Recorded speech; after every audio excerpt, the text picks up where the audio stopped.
Welcome to Happy Hour Holidaze, guys. This is your host, temporarily for the meantime, Sean Febre. Manny, we miss you. I know you're coming back next week, so that's going to be fun.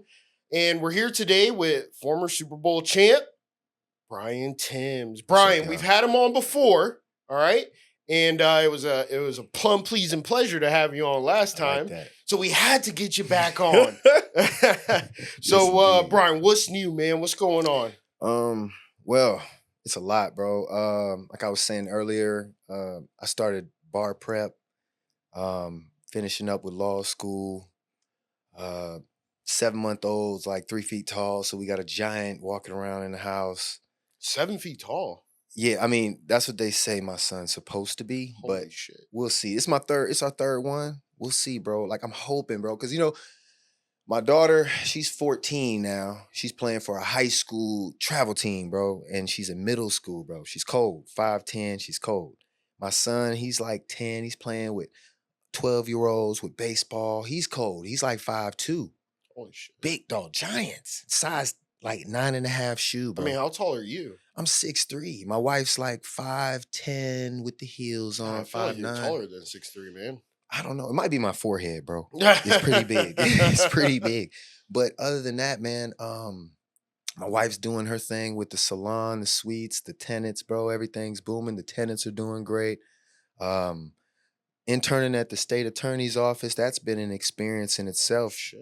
Yeah, man. I did a non-jury trial, and we won, which was cool.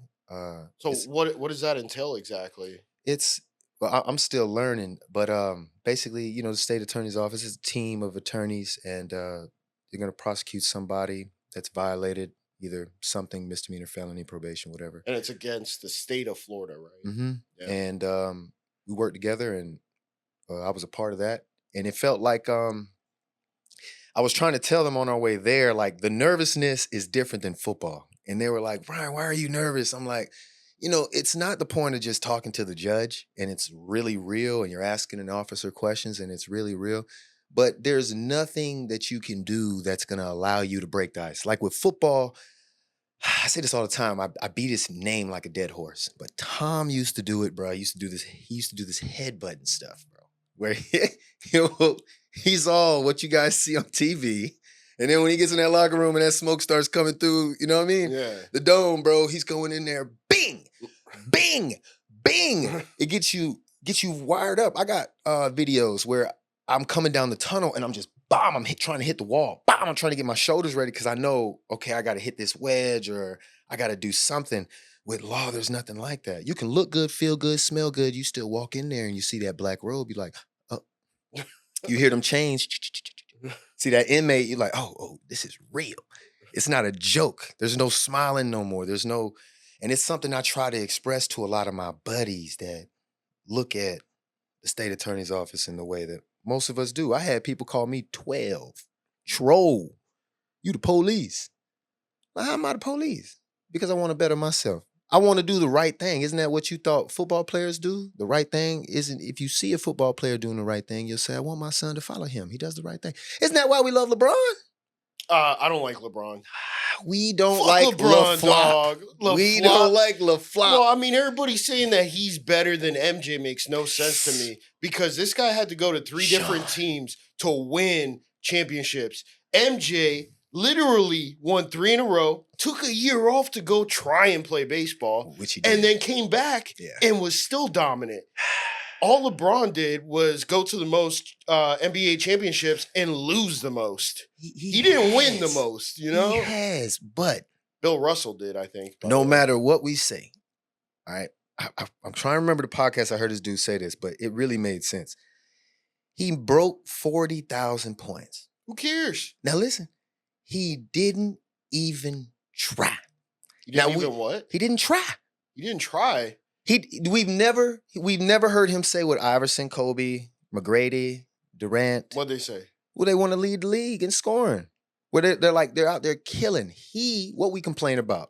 I used to not like him either when Kobe was alive. Let's put it this way, bro. He also has only won Defensive Player of the Year once. Absolutely, but so he's not an all-around good basketball player. Chase down artist is Hall of Fame. Who? His chase down block. That is LeBron. That is key LeBron. Anytime we see a kid do it now, what do we say? So you saw LeBron. No, man.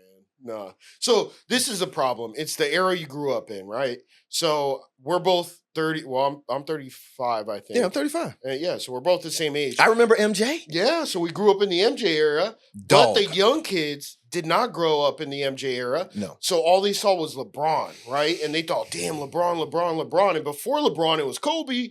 Let me ask you this, anytime honest you to just God, float up, Sean. fade away, Kobe. Do you really think 1-on-1 going to 21, Jordan's going to beat LeBron? Absolutely.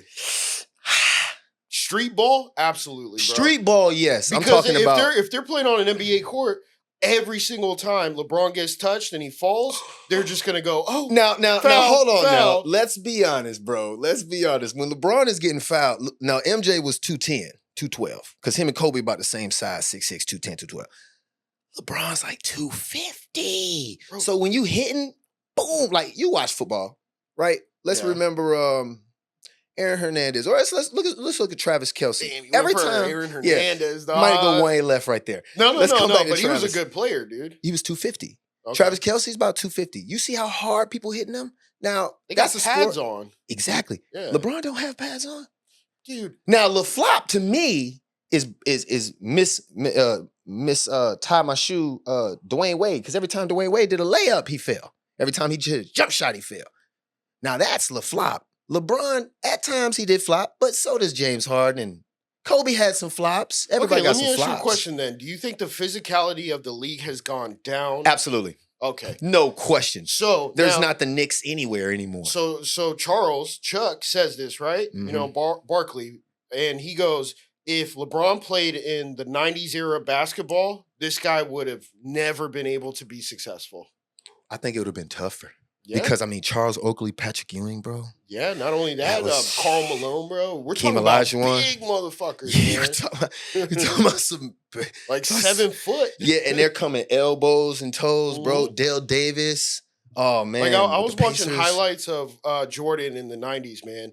And what they would do to him, Man. they would literally like push him around, elbow him, push. This motherfucker Isaiah still Thomas, somehow, bro. somehow In got the his ball era. off and got in one. Yeah, I mean, he is great. That's but why LeBron but is just Sean, garbage to me, Sean, man. He is Sean, trash. 40,000 points. Yeah, bro. you play in the league since you were 17. You better get 40,000 points. Tim Duncan played 20 years. Tim Duncan was a center, man. I'm trying to think. Jamal Crawford played what, 18? Ginobili played 18.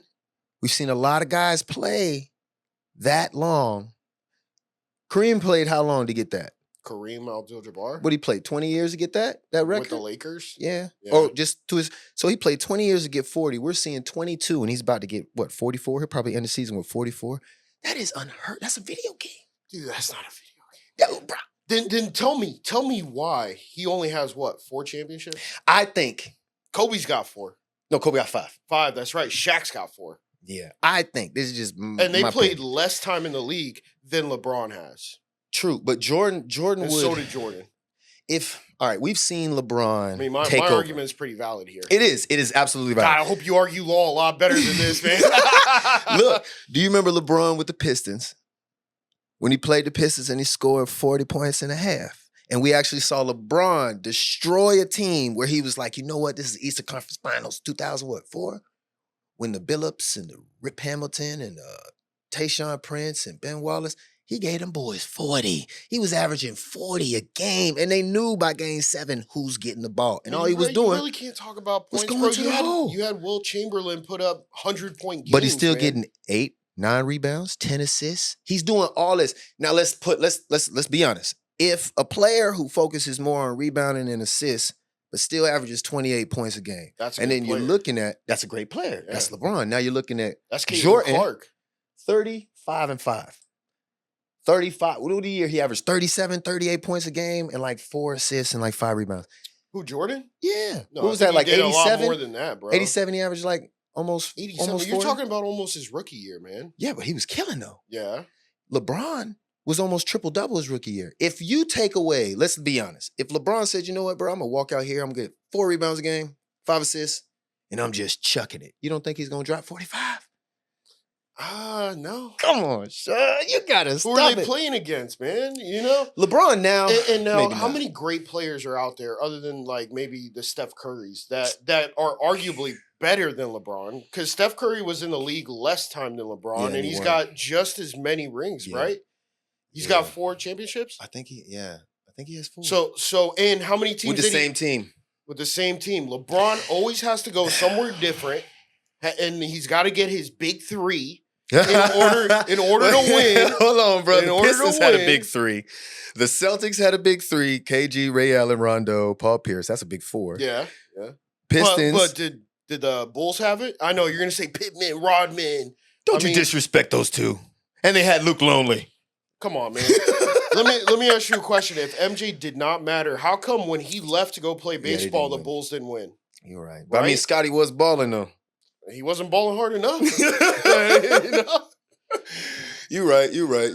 That's what I'm sticking to, man. This is the only reason I think MJ, because he was dominant. He was, though. I can't take nothing away from him. It's just MJ was a killer. I just feel like if LeBron was just one day, just go, you know what, this season, screw it, bro. I'm not passing you. Just do the Kobe, bro. You don't practice hard enough. I'm shooting it. Bow. And just start hitting it. I think he could drop 40, bro. Back in the day. Maybe not now, because 22 years, he's been the best ever since he touched it. Or as they he's said. playing with his son.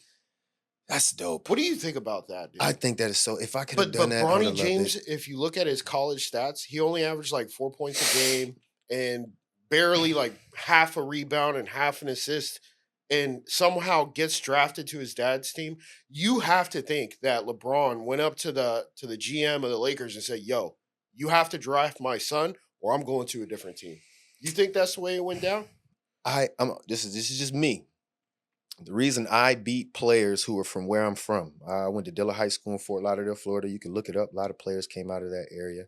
I was smarter. You study more. You can have the stars. You can have the attention, the politics. None of that matters if I know what you're going to do and I know how to plan. If I play chess and you play checkers, at a certain point when we both get to the same spot, that's what they care about. Because now it doesn't matter what the internet cares about. It matters, is this guy going to invest $2 million in me? Is he going to sit up there and see me make a decision with the ball and go, you know what? Great decision. Or is he going to sit up there and go, God, we shouldn't even have drafted that kid. Horrible mistake. If you watched him in the combine, which I did because all my buddies kept complaining, but let's think about it. You're talking about LeBron James' son. LeBron James' son. Did you watch him in the combine? Bro, he was killing. He outperformed in the combine. But then, outperformed other players who they said were better. But during, what was it, the summer league, he wasn't doing shit, bro. He was missing. But a lot. Let's keep it a bean. Did Odell play his preseason? His rookie year? No. I was there. He said his hamstring hurt. And then what happened? 1,300 yards, 15 touchdowns. OBJ. He started nay-naying. He didn't even play. He chilled. Bronny James has the advantage that Jerry Rice's son. We could say the same thing about Jerry Rice's son. Who's Jerry Rice's son? He got drafted to San Diego. But he didn't get drafted high. He got drafted late. What's his name? Jerry Rice Jr., I think. Really? Yeah, you don't know about him. No. Is he playing in the league right now? Yes. Like starting? I don't know. I think he's in a rotation, but he was drafted late. But we could say the same thing about him. If you look at his college stats, there were other players that had better stats. They did better at the combine. But you cannot pay to change this if this hasn't been developed. Okay, let me ask you a question then, since we're talking about pros' sons. Marvin Harrison Jr. Dog, bro. I am so proud of him. So he's actually crushing it, right? Oh, bro. And he's playing for the Cardinals. And he's not even getting the ball enough. And he's not. Fucking Kyler Murray. Please give him the ball 8 times. Kyler Murray is not targeting him enough at all. It's the rookie stuff, bro. But this guy is a fucking animal, man. Yes, he is. I mean, that's somebody who deserved to get drafted. Bro, he did the Eli Manning at wide receiver. Let's talk about another Manny. Archie Manning. Ooh, I was so happy. Listen, Uyers, wherever your name is, bro, transfer. Call it, bro. Take your injury, get a gray shirt, and transfer. Because what he did when he came in, your spot is gold. Yeah, exactly. Listen, bro, I'm telling y'all something about football. Something that I learned, and I seen other players that I knew that were older that did it. when you got a young bull that's behind you that has all this hype and he works hard and he's watching you, he's studying you, you do not walk off the field unless Coach Joe Taylor, Hall of Fame, unless that bone is poking out. Because guess what? Guess what that young bull's gonna do? Bro, I have never. I've been watching Archie's high school highlights, all that, because all the hype. The boy took off for like 50 yards. The people that he outran had a 20-yard head start, and he sprayed. When you ever seen a Manning run that fast? Never. We knew he can throw. Yeah. Now we know he can run. Your job is taken. They're going to split carry. They're going to do this little split crap they used to do. You know, back in the day, what was that? Rod Woodson and Curtis Pulley. That was way back. 03, Kentucky. Pulley was Mr. Kentucky in football, and Rod Woodson was about junior, but they split until one of them showed, like Tim Tebow and Ryan Leaf. Yeah. They split. Ryan Leaf throw it, Tim Tebow run it until he did the little jump pass. Kind of the same shit with Taysom Hill and Derek Carr, right? Yes. What happened, Derek? Derek, what happened? Derek, I loved you, Derek. I wanted to play with you, Derek, but I don't know what you're doing. You're still great, but you are 40 touchdown guy. What is going on?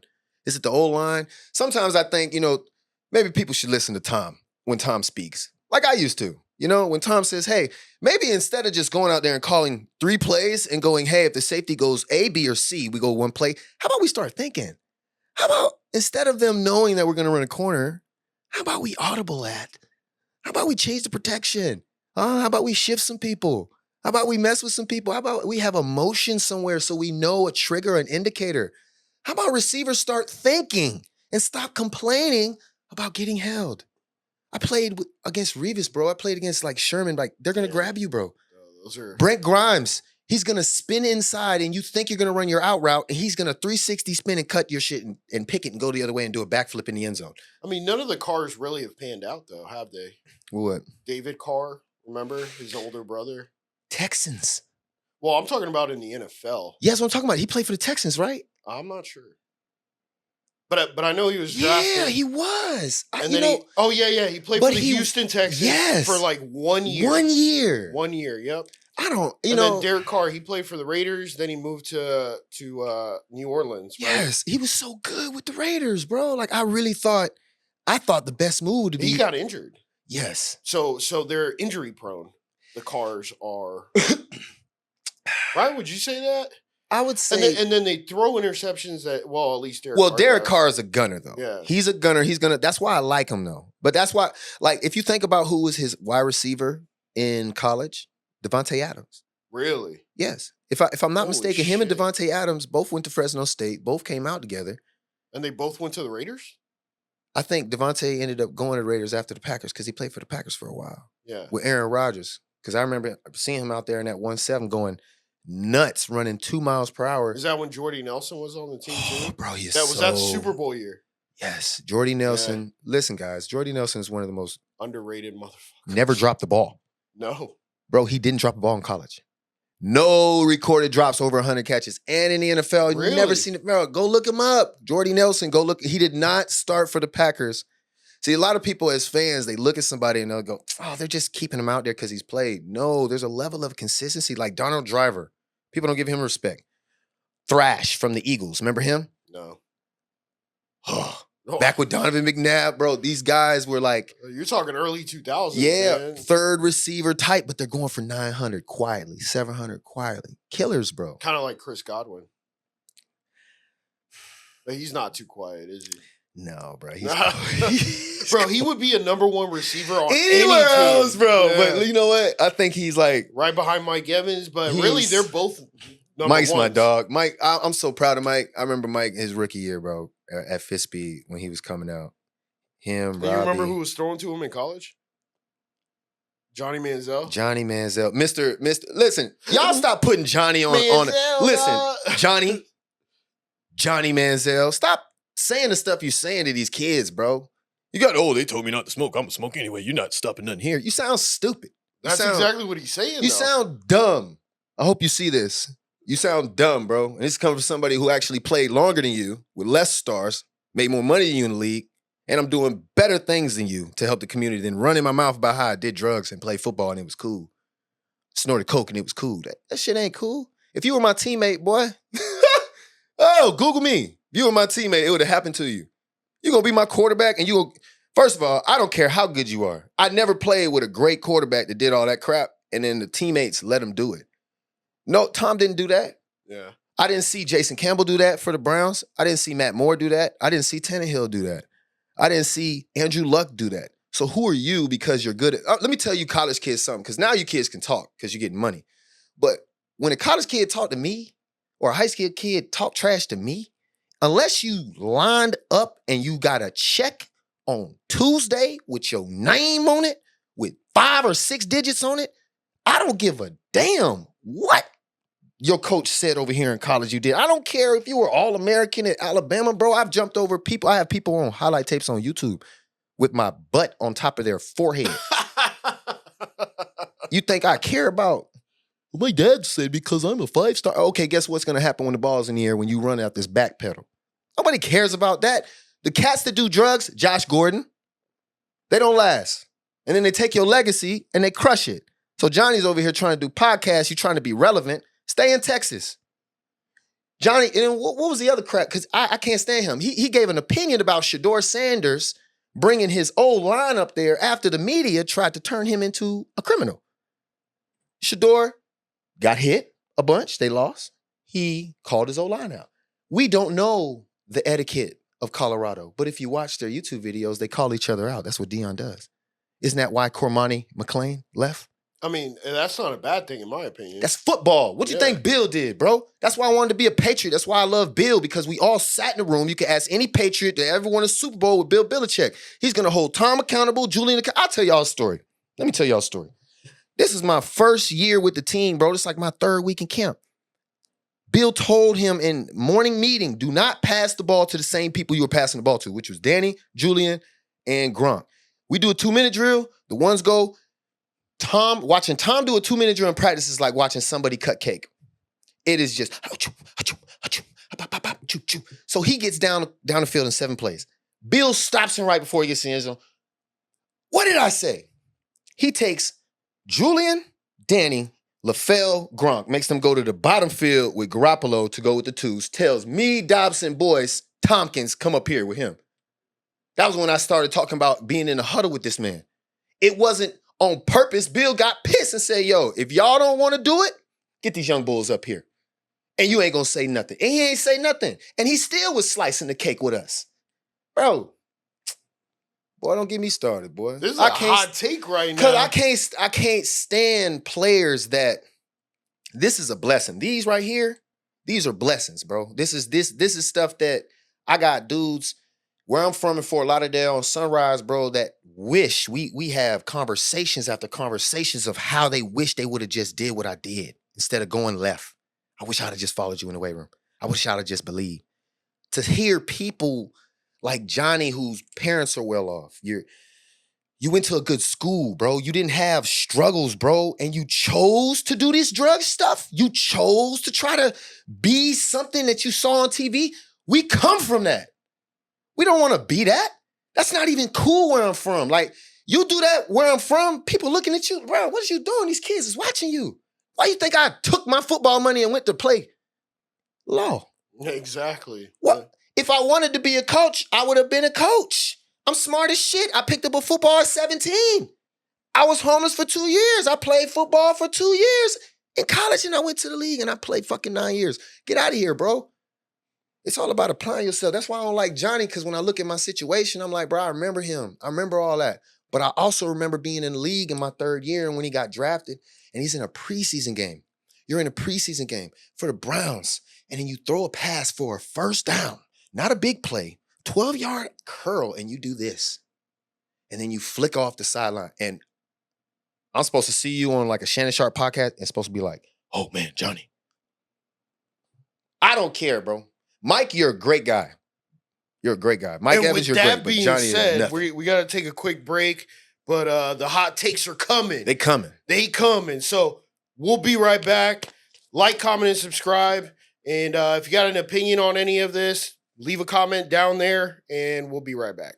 And we're back with Happy Hour Holidaze. Brian Tyms getting heated on this shit. All right? He's saying, fuck you, Johnny. Crab. And we ain't talking about Johnny Bravo. We're talking about Johnny Manziel. Man, stop misleading these children, man. Yeah, stop misleading these children. Which you had to take off air on Cam Newton. Yeah, so I was saying earlier, like, I may be attacking Johnny, but somebody needs to say something to the rich kid that got a lot of. What you're doing is you're educating. Yeah, you have a lot of influence, brother. You're from Texas, and you influence kids that stay around where I stay around. So that's just a dumb thing to do. But I was telling him, Cam Newton, I'd rather kids look up to Cam, bro. You know, because I remember Cam when he went to Florida, and he got in trouble, and then he went to JUCO. And when I was in college around the time. What did he get in trouble for in Florida? You know, I don't know, bro. There's so many rumors. I Was really it like don't know. Jameis Winston fucker right in the pussy. Oh, man. Bro, that was hilarious, dude. I love Jameis, man. Yo, Jameis is like, he's a character. He's a character, bro. I just wish, I hope, please, Tampa Bay, do us a favor and give him a show. Give him a show. Give him 8 episodes where he could just say whatever he wants to say. Fuck yeah. Oh my God, because it'll be hilarious. But Cam, bro, I think Cam was a great athlete. I think, you know, despite his personals as a role model to look up to somebody who messed up and then you get back on track with football and you do it the right way. Because if you look at the way he did it, he went to Auburn for 1 year after being the national champion for junior college. And then he goes #1 pick and gets $90 million off the top. I mean, if that's not beautiful. For the Panthers, yeah. Yeah. I mean, he never played for another team, did he? He played for us, man. He played for us Patriots, bro. And I was so excited. But he didn't start, right? He did. He did, Sean. Wait a second. So he did. Who's your favorite football team? Like, who do you root for right now? The Patriots? Damn, so that you got to be hurting. Listen, hey, you got to be hurting right now. Hey. We're taking applications for any type of fans that would like to jump on the bandwagon. Just throwing that out there. But bro, I watched last week. You lost your coach. We lost Juden. He let go of Juden. Honestly, I don't even know who your quarterback is. We got Brissett. It's just Jacoby Brissett. It's just this is what I think. I think that when Mayo took over, he had his ideology of what he wanted. What I think should happen as a former Patriot, Josh McDaniels pick up the phone. That's what we need. We need Josh McDaniels to come back, bring that playbook back, bring your temper tantrums back. We need you, and we need you to go ahead and bless the offense. Because, bro, we couldn't even put up points against the 49ers, bro, when I was watching. I was crushed, bro. We got Purdy running outside of the pocket looking like a Lamar or Russell Wilson back in the day. I mean, Brock Purdy is an outstanding quarterback, man. As a DN, you get paid $20 million to set the edge. Set the edge. Set the edge so the quarterback has a step up in the pocket. Let me get your opinion on Baker Mayfield. I love Baker. I'm seeing, you know what, you were talking about Johnny Manziel going to the Browns. He grew up. And Baker grew up. Baker grew up, yeah. That's what I'm talking about, Johnny. Baker Mayfield should be like your role model, right? Hey, Baker, how did you do that? That's what you're supposed to do. Draft day, gets caught being drunk, right? Right before the draft. You're talking about Johnny Manziel. No, I'm talking about Baker Mayfield. Oh, Remember when he was in college, he got trouble with the liquor shit or whatever like that? That? Yeah, bro. And then he went to Cleveland. And like Cleveland does to everyone. They try to ruin them. Yeah. But you can't. What God got for you is for you. If people just trust that and stop thinking But then after Cleveland, he went to what? He went to the Panthers, then he went to the Chargers. He started bouncing around. They started treating him like garbage. Yeah. Man, like he's Mark Sanchez. And he was the guy who got the Browns' first playoff win in like fucking 40 years or Super Bowl era. And then he comes to the Bucs, right? This is what I truly makes think. The playoffs. Gets a win. Kills it. And it comes in the season. It hurt when we lost to the Lions, but the Lions were, Jared Goff just went fucking 18 for 18. That's what I'm saying. Yeah. They looking good. You know who their head coach is? He used to be with us in New England. Campbell? Used to be our, I think in New England? No, it was Miami. I had him in Miami because he used to coach Michael Egnew from Missouri. Dude, some of the plays this guy fucking calls when we played against him. He's a genius. Dude, it was a fake punt, okay? He's a genius, bro. And he converted on 4th down. But they're on their own 20. So he's probably thinking to themselves, they're not expecting this shit. He's a genius. He played, though. If you all right, we still beat him, though. Let's go, Bucks. Yes, you did. And you guys beat the Eagles. And the Eagles, yeah, but Yo, they didn't let's talk about they that. didn't have Devontae Adams. I don't care. A.J. Brown. Doesn't matter. That kind of matters, man. No, bro. They're 2-star wideouts, and they don't have either of them. And then, I mean, You still got to suit up. Saquon Barkley didn't score a fucking touchdown, ruined my parlay, asshole. I wanted him to score. He didn't score. He did not score Now, one is touchdown. that Saquon's fault or is that Tampa Bay's defense? I mean, Vita Vea was in, right? Eaton. He's That huge. front seven was grub But time. we didn't have Antoine Winfield, right? So, and he's the highest paid safety in the league. He's only played one game. That's normally how it is. Once they get paid, all of a sudden, They my get fingers injured? hurt. My nails hurt. My elbow. Well, I mean, the Bucks overall for a 3-1 team, they don't look like a 3-1 team. They look more like a 2-2 team, in my opinion. They're going over tonight against the Falcons. That's the first one. The Falcons are, in my opinion, if we lose to the Falcons, I'm going to tell you we're not making the playoffs because the Falcons are garbage, man. Look at our schedule: Falcons, Saints, Baltimore, Falcons. That's our next 4 games. We should be able. The Bucks should be able to beat the Falcons twice, beat the Saints maybe, and Baltimore. I think Lamar Jackson's going to run all over this. Not defense. Lamar. It's been Derek. Derrick Henry. I watched that last week's game. Listen, bro. Oh my goodness. Thank God. Lamar Jackson doesn't fucking throw the ball, bro. I mean, he only got 156 yards last game. And the reason I know that because I had a 5-leg parlay also. I love sports gambling. I had a 5-leg parlay, and the last thing that did not hit was Lamar Jackson over 202 passing yards. He only had 156. So this guy's running more than he's passing. And then Derrick Henry, yeah, he busted off for that 97-yard run, which, Jesus. He's 250. Bro, ain't nobody stopping that guy. In my opinion, best running back in the league. Hands down. Henry. Hands down. And if I'm going healthy, I'm going Josh Jacobs. I'm talking about full-blown healthy. If I got the same old line. Didn't even run over like 50 yards, bro. I'm talking about if I got the same old line. Because that old line, don't act like what Lamar Jackson was doing is just all Lamar. What Michael Vick did back in the day was all Mike. Yeah, once you get in the open field, it might be. But before those first 10 yards, that's that front. That tackle, that guard that smashed that linebacker that tried to pull that, open that gap. Now you can get in there and get jiggy. I'm not taking nothing away from them, but their O-line is like the Cowboys. Was Lamar Jackson MVP of the league last year? I think so. Yeah, he was. He's a great player, bro. I just wish they would help him. His decision-making is so quick. As soon as he sees he's that really gap, good. he takes off. He's so good. I mean, I wonder what his 40 is. Probably legitly 4.3, but probably back in the day when he was drafted 4.2, bro. His Really? knees, though, the way that dead leg, that's You know what's crazy? He hasn't gotten injured. knock on wood. Knock on wood. Damn, we got no wood here. No wood.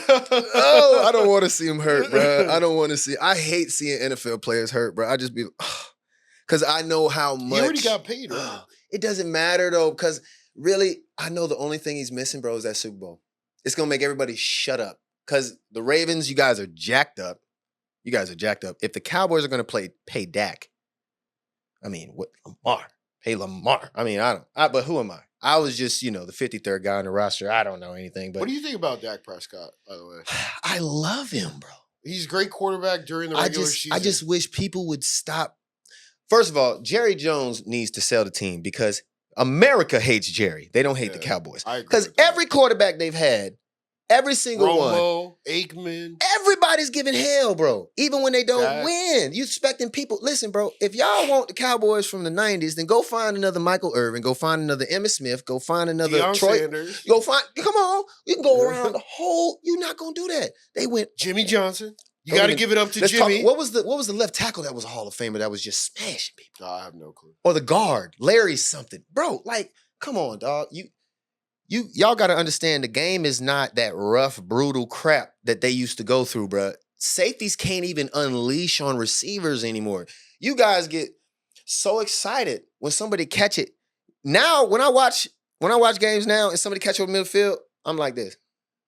Because they're not getting hit. Bro, when I play, you caught it over midfield, you better, even if you jump, bow, they're going to smash you, bro. Now they call flags. They do things where I'm like, what's happening to the game? You're allowing quarterbacks to just stand up. You're not letting DNs be what we want to see. Give us 30-something sacks again, bro.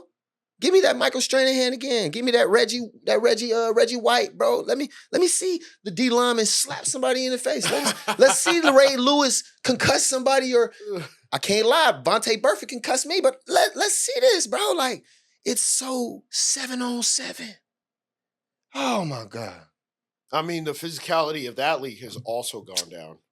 I mean, so the same thing with the NBA, the same thing with the NFL.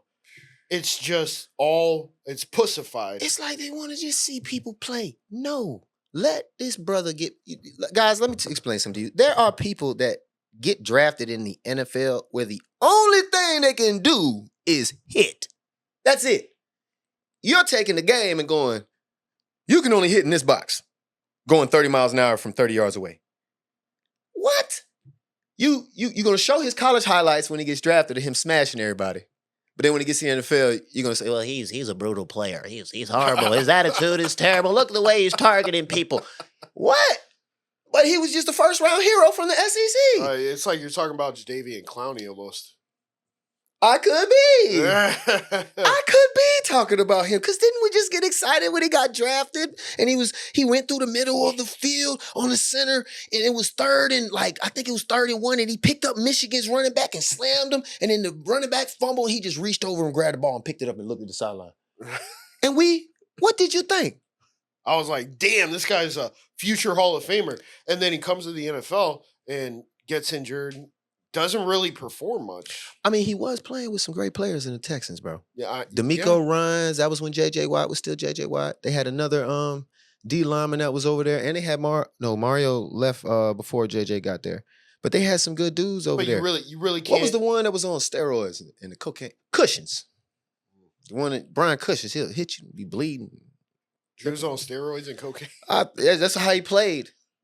Anybody who if I'm on the field and I play behind the starters, so I'm coming in, I'm running my little route to run off, and as I run my go, and I see the play coming this way, if I know it's supposed to be an over and that linebacker is supposed to go with him, if I was seen the linebacker chasing him already with no helmet on in the NFL, full speed tilt, where I know he knows I can crack back him or something, you're crazy. Something's wrong with you. Because in the NFL, bro, that's how listen, bro, that's the type of league where, you remember when A.J. Green fought Jalen Ramsey? Yeah. We ain't never seen A.J. Green act like that. No. Not even in college. You know, that kind of reminds me of Mike Evans and Marcus Lattimore. Every time. Every single time. Now, first of all, bro. Marcus, I don't know if you forgot how big Mike Evans was. That's a big boy. And that's a big boy that's very strong, very Texas, very fast. What was he thinking? Dude, I don't know. Was that the time he tried Tom? No. Well, he did try Tom once. Yeah, and then he bombed. But the one I'm thinking about is the one where he tried Jameis Winston. And Mike Evans comes out of nowhere, bro. And lays him out. Lays him out. Listen, bro. Was that the year he was when suspended for, he picked up Pac-Man and slammed him in the run game? You remember that? I don't think when he picked up Pac-Man Jones and he slammed him, bro. Man, Mike is a beast, bro. This guy, but you know what? Y'all gotta stop trying that boy. He fucking defends his quarterbacks because he's a great teammate. He's but that's why I said, Mike, you're a great guy. But Johnny Manziel needs to grow up. Mm-hmm. That's why I said Mike is a great guy. If you ask anybody what Mike does for the community out here, class, right? Yes. Yeah. If you ask what Mike does for the community out here, he's not even from Tampa, and he does so much. And he's a good dude. The only thing he doesn't do is interviews. I mean, come on, Mike, get on here. I think he's Mike waiting to retire. I think that's what he's doing. Bro, Mike. If Mike doesn't retire as one of the top 10 receivers of all time, I don't know what the hell's wrong with y'all. I mean, what's he got? 10 seasons or 11 seasons? Bro, every season he's had 1,000 yards. So that's 11, right? And he's played for the same team. Yeah. He's going to retire. And he's never left. And he's compromised on his salary. Every time. The man, if that's not a good dude, or if you guys want to say it's not a good dude, we can have Tyreek Hill. I don't like you, Tyreek. I love your game. You're a great player. But as a person, I'm trying to think in my head, if I've won a couple Super Bowls and we keep coming here and I'm playing with the greatest tight end right now, the greatest quarterback right now, the greatest head coach right now is going to let me do what I want to do on the field, why would I leave and go to the Dolphins for $90 million when you go to the Pro Bowl every year? So let's break that down. You know how much you get for the Pro Bowl? 100 bands. Get 100 bands. Get 100 bands, 100,000 just for the Pro Bowl, 100,000. Then when you're all pro, if you any of that, that's 50. That's 75 on top of your salary. So you're already a millionaire. So let's think about this. Is it really the team that you left, or is it your ego that now we see? So he is ain't showing up. So a lot of people are saying that he might go back to the Chiefs. He better. Because the Dolphins are pretty much done. Bro, the man said before the season that Tua is better than Mahomes. That makes no sense. You done lost your darn mind. What is wrong with? Listen, bro, I'm all for that. You want to support your quarterback. But let's not be egotistical here. Let's not. I feel like he said that just so when you get in that crunch time, bro, throw me that ball. Yeah. You get in that crunch time, hey, man, stay over there with Pat where he's feeding everybody. Stay over there where you winning. That's what I learned playing for the Patriots, bro. That's why Tom is in the conversations he's in now. Because you work to win. You don't work to chase stats. You work to chase stats, you lose. You work to win. Eventually, it breeds winners around you. A group of winners win. So actually, I'm glad you brought up Patrick Mahomes. 3 Super Bowl championships, right? In what, like 5 years? Man. 5 or 6 years? He's been to 4 Super Bowls. The only Super Bowl he lost was to Tampa Bay. TB12. Gronk, of course. Honestly, I think Gronk's the reason why. But do you think that Pat Mahomes can get over 7 Super Bowls? Man, it's going to be tough. I mean, do you really think it's going to be tough? The kid's only like 28. Yeah, but it's Tom played until he was 45. Tom had Bill the entire time. Tom and had Pat's got coordinators. Pat's got Andy Reid. But is Andy going to stay as long as Bill? How old is Andy Reid? And isn't he like fucking like in his late 60s? And Bill's like 72. But Bill was head coach and GM. Okay. Andy is just head coach. See, when you head coach and GM, I can see what I see on the field. Come up to my office. Benito. But don't you think because Andy Reid is just head coach and not GM, he's delegating the GM spot to someone who probably has more time to focus on finding good players on the draft as opposed to... I don't that's the thing. I don't even think it's that... With the Patriots, was there ever a time when Tom was really killing where it was multiple kind of Chiefs scenario where you got multiple Pro Bowlers on the offense? No, it was just... But here's the thing, bro. The majority of Tom's receivers, you never heard of them until they got to the Patriots because Tom made them good. No. Bro. The players... Julian Edelman? No. This guy came out of nowhere. Bro, but there was players... What was the other one? Well, no, Julian didn't come out of nowhere. Julian was nice at Kent State now. He played quarterback. Who was the other little short white guy? Amendola. No, that's the tight end. I'm talking Wes about... Welker. Wes Welker. But wasn't Wes nice with the Dolphins first? Not really. I mean, he was odd. Nobody knew his name until he went to the Patriots. But you know the name because they win. Because Tom made them that good. I don't know, bro. I play with Scotty Miller. All right? Scotty Miller for the Bucks. Mm-hmm. Did you know who he was? I heard about him in camp. Okay. But there you go. So you really didn't. Yeah. Have you heard of Scotty Miller since he's left the Bucks? No. Exactly. Your point is proven right there. But only right there, Sean. Only right there. Only right. Look, as a receiver... He finds little white guys to throw to. we can't throw the ball to ourselves. And with him, you guys got to understand, there are quarterbacks who get drafted. I'm not going to say names, all right, that I've played with that will not throw you the ball unless you're the starting X, starting Z, starting F, starting Y. They will not. They'll do the hike, look at you, tap it, okay, throw it somewhere else. And you'll go in the meeting room and you're waiting the coach to say, hey, all right, he's supposed to pass it to me. Yeah, you're looking at your dog. Yeah, bro, he check that sucker, man. And then he go up there and say, yep, great job here. Yeah, you know what you call it's going to be there, so don't even worry about that. I see what you see. All right, nice check down. Nice check. Man, I'm trying to get on the field too.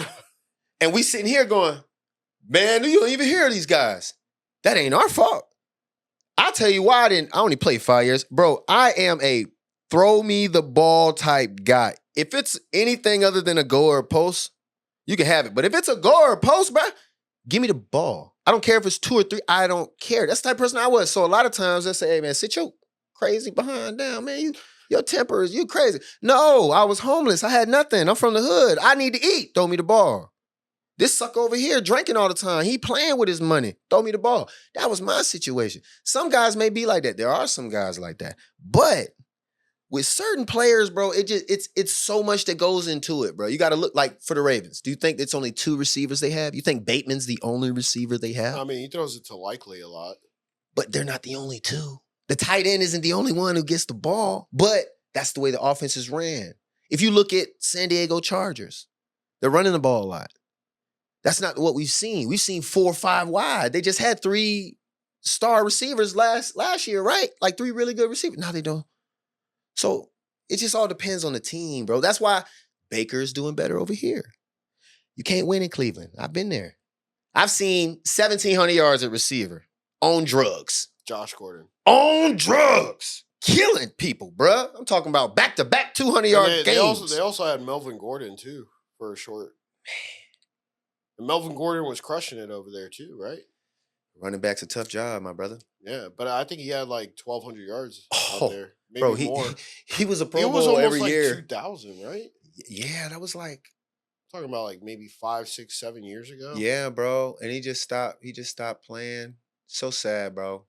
So sad. Oh man. But that's the running back position, bro. Like what Derrick Henry's doing is incredible. It's like to understand, or even like if you talk about older running backs like Fred Taylor from the Jags. Yeah. Why doesn't he have a yellow jacket? I mean, probably because he was on a shit team. I mean, come on. Who do you have? Though, Mark bro. Brunell? Exactly. And Mark Brunell, bro? But listen, we know who he is. Yeah. I'm not trying to say. Because there was no achievements along with. When I say achievements, I mean championships. Yeah, maybe so. Maybe, but Barry didn't have champion. I'm gonna be honest. But that's different. Barry Sanders is a fucking. Okay. He is, in my opinion, the greatest running back ever. Ooh. Ever. Ooh. You disagree with that? Let me think. Were you gonna say Walter Payton? No, that was before my time. I couldn't even speak on that. Eric Dickerson? It was up there. I mean, literally, it's Barry Sanders, nobody else. The guy literally said, I retired because I didn't want to play football no more. He's stuck with the worst fucking team, arguably, versus the Browns, right? So you think if Emmitt Smith was had on the Lions, he's not Emmitt Smith. Probably not. So we know if Barry's on the Cowboys, Barry runs for 2,000. Bro, they're winning like fucking 5 Super Bowls. You know? You have a good art, but I'll just give you Fred. Fred is the only running back I know other than Bo Jackson that was 6'2", 230, 4'2", 40. He's from Belgrade. And I just know the guys from Belgrade are crazy fast, crazy athletic. Travis Benjamin, Deontay Thompson, Kelvin Benjamin before he started gaining all that weight after he left Florida State. Like, these guys are absurd. Pernell McPhee, look him up. Like, man, bro. I got to tell you, one of the running backs that I wish would have won a Super Bowl, Adrian Peterson, man. Oh, don't get me started. That's what I'm talking about. And then he tore up his ACL, MCL like 3 times. I can't lie. I've seen it in person. I've seen AP in person. I've seen it. I saw the year he led the league in rushing for the Vikings. Yeah. And then I saw when he was coming back from the knee. Bro, it's a bad man. I would say he's in my top 3. I would think so. Well, his stint was a little bit shorter, right? But the impact. But dude, everybody was like, yo, AP 20, dog, AP 20. And with that being said, we'll be right back. All right, and we're back with Happy Hour Holidaze. We were talking about how the Bucs run game is always garbage. And the last best running back was probably Doug Martin or Leonard my Fournette. boy LeGarrette. LeGarrette Blount, yeah. And Bucky Irving actually doesn't look that bad, you know? He hasn't rushed for over 100 yards. Rachaad White is also good, but he's only good yards after catch, in my opinion. So when they do the little, screen to the flat and then boom, he runs it like 10 yards for the first down on 3rd down, it's like, damn, that's an effective play. And they try to do the same shit with Chris Godwin. But overall, in my opinion, the Bucs running game died with Mike Allstott and work done. I don't know. Agree or disagree? I would have to disagree just because they've had 1,000-yard rushers. But like I was saying, it's what you draft and what you bring in. If So you're what should focused. they be drafting then? O-line? Is that what you're saying? I mean, I'm always gonna, lobby with the Bill Belichick way. Which was? You draft what you need. You draft what you need and what is willing to work. Because if you notice, Bill will draft or he'll have undrafted players, 7th, 6th, 5th round picks. And it's not really the first, the second, or the third to play. It's those late round picks that blossom and you're like, dang, where'd he come from? You mean like Tom Brady? There's plenty of guys. What was he drafted? 5th round? 4th round? 6th. 6th? Mhm. Damn. When was Brock Purdy drafted? Last pick. I'm last so happy fucking for pick. him, bro. Yeah, I'm so too. happy. I have his rookie card. I hope that they don't break up what they have. Because they don't look like Bro, what they did they last got year. Mason Dixon, right? I think so. And Mason Dixon is a great running back. And Christian McCaffrey's got to be sitting on his hands thinking, fuck. Right? Nah, bro, nah. Christian's the best running back in the league. But he's injured. It doesn't matter. It kind of does. Man, Sean, I swear to you. You're the one who said it earlier on this it does, podcast. but I will say this. There are specific individuals that are irreplaceable. Yeah, I agree with that. And that young man right there, Caffrey the cat, there is, bro, catch it, block it, run it, shake it, run it over. He does it all, bro. And he seems like a very humble, hardworking individual. That's very hard to find. Not to mention that he was successful with the Panthers. Like, I'll give you another one. Justin Jefferson gets hurt. Can anybody do that on the Vikings? I mean, he's the highest paid receiver, bro. They can't. Justin is a irreplaceable talent. Like, even though I don't like Tyreek choices as a person, as a player, that's irreplaceable talent, bro. You can't. Tyreek Hill. I mean, is he almost reminding you of like Antonio Brown a little bit? No. Like no. Motherfucker's about to lose his shit. What happened is he got arrested. Nah, this is what happens when you give the wrong person $100 million without looking at the character of the individual. Sometimes that's what happens. $100 million. I just think I can speed 60 in a 35. No, he did 130. It was 130? It was 130. Now that's stupid. That's dumb. And then he didn't want to roll down his window. That's why they did you like that. See, the truth comes out later. All the body cam shit. Come on, bruh. That's dumb. Now, as an intern at the state attorney's office, if I was watching that Discovery, I would sit there and go, bro, this is why it's so hard for me to tell people I played in the NFL while I'm working in the law industry. Because y'all do this stupid stuff, and then the first thing they say to me is, so did you blow all your money like they did? Do you act like them with their money? This is what y'all do. Jameis Winston steal the crabs. They think we all steal crabs. Ray Rice hit a chick. They think we all get mad and hit a chick. Pac-Man Jones fight somebody in the airport. They think we argue and get in the airport, we're going to fight somebody. Like, bro, we all just chill. Warren Sapp beats up some hookers in a Las Vegas hotel. Warren Sapp. Now he's coaching for Colorado. Man, Warren Sapp, bro, listen. Hey, he gave us the Super Bowl. I like Warren Sapp. Warren just needs to work on his life. That's it. Just get your life right. Because I don't know what I'm gonna hear from Warren when he get on the mic. I don't know, because he scares me. I mean, he was a scary player. You know, he's a coach for the Colorado. Absolutely, and they're doing pretty good. They're doing pretty good. What's their record? I think they might be 500. I think they might be 3-1 or 4-1. Really? But they're decent. They're doing a thing. Do you think that team is overhyped just because of who their head coach is? No, bro. Like, listen what happened. And he put his son as quarterback. He went to the HBCU.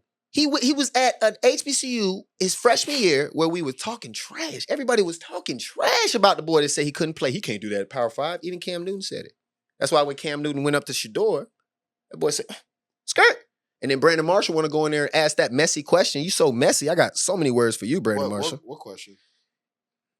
Just addressing the actions that he showed to Cam Newton before the game. Cam came up to him, tried to talk to him. He walked away from him, and then he spoke about it. And I feel him. I feel Shador. Like, you can grow up and be wise and forgive and forget, but if somebody says something that hurts you, bro, that you can't get over about your game, because a lot of people don't understand, you watching it from the stands. We do this every day. So when you give us a critique, to some of us it don't matter, but to other people it does.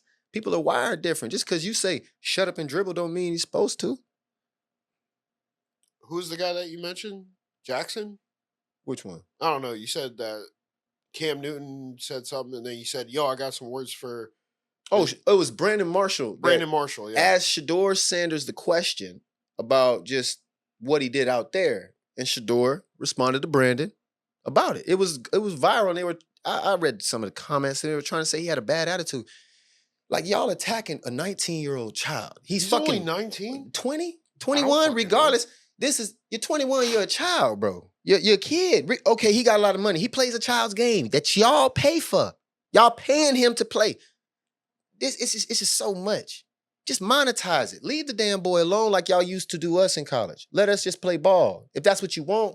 But if you start paying kids all this money, it's going to show on their neck. It's going to show in their mouth. Don't get mad if they don't acknowledge you. Well, really where it should show is in their, like, buy real estate. Oh, my God. I mean, let's not even go there because a lot of this, the first things I see is the damn chains. No, bro, let's go there. What would your advice be to young athletes that are getting these NIL deals? Shit, where should they be spending their money? They shouldn't be buying a fucking Ferrari. No, do what I did, bro. Is the first thing I did. I asked the older teammates. I established 4 trusts for my kids. And then the next thing I did, I established the HRA plan. So later on when my NFL insurance run out, I have 6 digits to pull from that if I ever swipe and we need to go to the doctors. I went and bought a house off the top. It was just a townhouse, but I was like, I found out about equity. Guys, there's equity. It comes tax-free. You pull it from your home. You got to repay it. Poof. You got to repay it, but it's paid in small increments, and it's your money. I didn't know about that. So I went and handled that. They said, bro, don't go out here and buy this crazy jewelry and this crazy car. I went and bought a V6 Camaro with cotton seats. I'm playing for the Dolphins. No sunroof. I got a CD player in that boy. I didn't care. I just need what I need because in my head, you got to take, this is a blessing, like I said. This is an opportunity that it's not offered for everybody. So young bulls, when you get that million, I'm going to tell you something about $1 million. Once you spend $1, you only got 900,000 or 999,999. So you're really not rich. So if you got to invest into the things that'll bring you your money back. So when you can't play no more and your leg don't work or your finger look like this, bro, you got money coming in. While these other cats, because I'd have played with dudes, Sean, that first round, played 12 years, living in an apartment, driving a Kia, watching me walk into my little internship in my 550 Benz AMG. Damn, Tyms, you really did it. No, you was supposed to do it. You know, I like what you said about the jewelry because if you win a Super Bowl, you get the jewelry. Just like what you're wearing right now. Exactly, bro. That's all earned. That wasn't bought and paid for. It's not bought. Yeah. And if you buy the jewelry, at least get insurance on it, dummy. So if they steal it from you, you can at least get some of your money back. But no, a lot of y'all are so dumb with your money, bro. Like, I get it, you want to buy one chain, that's cool. But these triple chain, quadruple chain, do you know these rappers don't even owe it? I've chilled with rappers and watched them take the jewelry off after the event and put it in a suitcase with this person who got on a brand. And then they walk off. And then I'm like, and they're taking your jewelry. And they go, oh, no, bro, I rent that. Oh, shit. What? You rent that? Oh, no, man. So that's smart. Bro, that's smart. It may be smart, but this is a living that you're going to have to keep up. Renting jewelry ain't cheap. Yeah, but if you're only doing it for appearances. True. Instead of spending, 100 bands on it. True. What you do is you rent it for, maybe $2,000 and you're only doing that, like 4 times But you know what happens, Sean? Success. Success, yeah. And with more appearances comes more money. That's true. And with more appearances and more money becomes new friends, new acquaintances. Hey, bro, you always rocking that, man. Hey, I got one for you for 25 G's. That's it. What you paid? 20, 23? I got you 25 right now. You know what? I do wear it every time I come here. I've been coming here for 3 years. I am making a couple million. Let me just get one. It's like a tattoo. I said, I'm going to get my mama on me when she died. Now look at me. You feel like, bro, I'm trying to tell you. Success brings the character of the person out. And depending on how that person is, will dictate how that person moves. You get have you actually, when you, because I knew you were homeless when you were coming up in some parts of your career, have you had people try to take advantage of you? Bro, yeah, bro. That's why. Like old friends probably hitting you up. Yo, bro, Brian, let me get this. Let me get that. I got this good idea or whatever it may be. I know people look at the camera and you see this smile, but I'm not a nice person, bro. I don't condone foolishness. I'll help the people that I label myself for is foster kids and homeless people. I'll go out my way for those type of people because those are people that don't have nothing. But if I got a buddy that's continuously doing stupid stuff and you keep consistently and persistently calling me with your foolishness and I'm feeding you knowledge and you just pushing the wisdom to the side, I'm not going to pick up the phone no more. Can you give an example of that? Like, I mean, if you don't want to call anybody out. No, I ain't going to call nobody out. I'll give you an example. Like, I had a teammate of mine that we used to hang out. And I knew what he used to do with his wife, but I ain't say nothing. But because of how I grew up, I'm not going to do that. Because of what? I mean, my mama died when I was 16. Saw that. My dad signed my rights over. Mom signed my rights over. Like, family to me is huge, bro. That's why on my Instagram, I'm always posting my kids and stuff. But long story short, he's stepping out. I tell him about stepping out. I told him, if you step out, bro, you're going to get caught. Because we play ball, these girls fall in love. It's always like that. They're going to ruin your happy home. If your girl started with you, stay with her, bro. I know she's a jerk. I know she's complaining, bro. You got kids, just stay with it. He didn't listen. Life ruined. Call me. Hey, man, B, man. Months later, I should listen to you. We don't need to talk. Oh, let's hang out, bro. Let's hang out. No. What you mean hang out? Where we going? Your house? Nah, we going to go to my house. We will slide to this little club. I'm not going to no club with you, bro. It's not even the fact that I'm married. It's the fact that you're a friend that I told you to respect something that is, I wouldn't say holy, but sacred. Sacred to me, bro. And I watched you throw it away and I was at your wedding. I'm not doing that. And if you don't like me for that, then that's cool because my ethics and my values mean more to me. Because I try to tell people this. I was born by myself. I'm going to die by myself. My memories right now, after I've already lived my dreams, everything from this point on is for my kids and my wife. Like, bro, I'm not living for y'all, bro. Yeah, we got homeboys. But if the homie is going to lead you in the alleyway, that's another thing. I grew up in that. I'm from that thuggish, I think I'm tough, I'm going to pull up. I grew up in that. I don't want to go back. I got homies now that want to go back. I don't want to go back. I got a 14-year-old. I want to see her grow up. I want to meet the man that she meets. I want her to pick a man that's like somewhat like me, but like different. But I want to go through that. I'm not trying to do that behind no cell. I'm not trying to do that co-parenting because I couldn't keep my pee-pee in my pants because her booty fat. I know what she want. Like, I talk to people like this. I swear to God, I talk to people like this, bro. I have women talk to me and I'll tell them straight up, like, yo, all that's cool, but I got kids and stuff, bro. You're not worth that. My wife, bro, we beef, but that's my bottom. You know what I mean? Like, she was with me when I had nothing. Bro, when she was All-American at Florida State, bro, taking me to Waffle House, I had no money. I was eating cereal, breakfast, lunch. Like, I was on half scholarship, and she was taking her scholarship money, coming over there, blessing me, letting me use her car. I had nothing. And I'm a jump in you for 15 minutes just for you to ruin my life. I got a 7-month-old. Y'all boys don't be thinking about this. I get my NFL contract. Oh, let me go ahead and slide up in this thing right quick. My girl won't catch me. Oh, we just had a baby.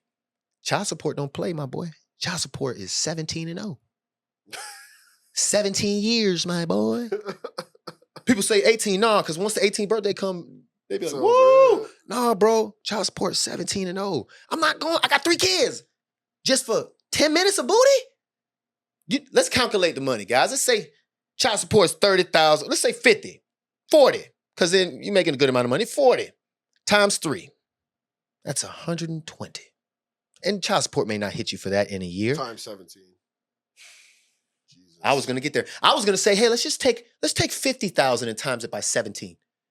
And then let's think about where the economy is. That's 850,000. Let's think about where the economy is, where it's going, how chaotic everything is. And you want to jump in some booty so the government that's already taking tax money from you, that we argue about and fuss about, is going to take the child support money too. I've been fined in the NFL for doing stupid stuff. I've seen my check go from 40, negative 11,000. I'm like, where my money? They say, no, it's gone. You did it. I'm not, this money's sacred to me. I can't do this again. I'll never do that. And I never did it again. But you got idiots out here, bro. And that's why I say, like, I'm cool, man. And a lot of times my personality, it takes people a different way and they'll call me crazy because I will not sacrifice what is important and sacred to me. What I remember sleeping in that fucking car by myself looking through a cracked fucking sunroof with my trash bag clothes in the back, fucking stanking and shit. About thinking like, all right, I have no money to eat. Negative $27.61 in my fucking Wells Fargo account. Broke as shit, bro. Right tire damn near flat. Like, to come out of that, to have what I have, to walk into an event with a friend just for 2 hours just to help him with his problems. I don't even need the fucking release. It's just to help you. And then I'm going to walk in a room with you and another chick just to bust down. And then when I bust down, she say, I ain't going to say nothing. They always do. Look at P. Diddy. They always do. Look at Kobe. I don't have $5 million to buy my wife a ring. Wait, Kobe? Kobe got caught. You remember when Kobe got caught? Yeah, I remember. He bought his wife the $5 million ring and we ain't hear nothing else about it. Sean, I ain't got $5 million to, and my wife ain't that type of female, right? Yeah, my wife, she'd if be I like, cheat, okay, go fuck yourself. Yeah, right? yeah. If I cheat, by the time I get home, all my stuff is out, probably on fire. I'm not going through that. Bro. If people just realize what's more important in life, if you want to be a player, by all means be a player, bro. But when you get around people that have things that are sacred, separate your player bullshit from what they appreciate. Because if you want a friend, that's what you should do. But if you just want people just to hang around like fucking MTV Cribs, and I mean, by all means. So really, it's more like having acquaintances and then having friends. And then, like me personally, I think I only have like 5 friends. And I think the smaller the circle gets, the more value I get from it. You'll start to understand what you truly value in life, bro. Like a lot of times, there's a lot of people out here I even meet, they don't even know what their purpose is. They don't even know, like, all right, I woke up today, but no, bro. Like your circle is powerful and you put everything into it that you want to accomplish, bro. Imagine what that does for you when you surround yourself with people like that. But you can't do that if outside energy is taking you away from things you hold sacred. There's things that you may hold dear to you that I don't care about, and vice versa. But what would ruin the relationship now is if either one of us disrespect that. But what hurts worse is if you know somebody and they change on you due to their circumstances.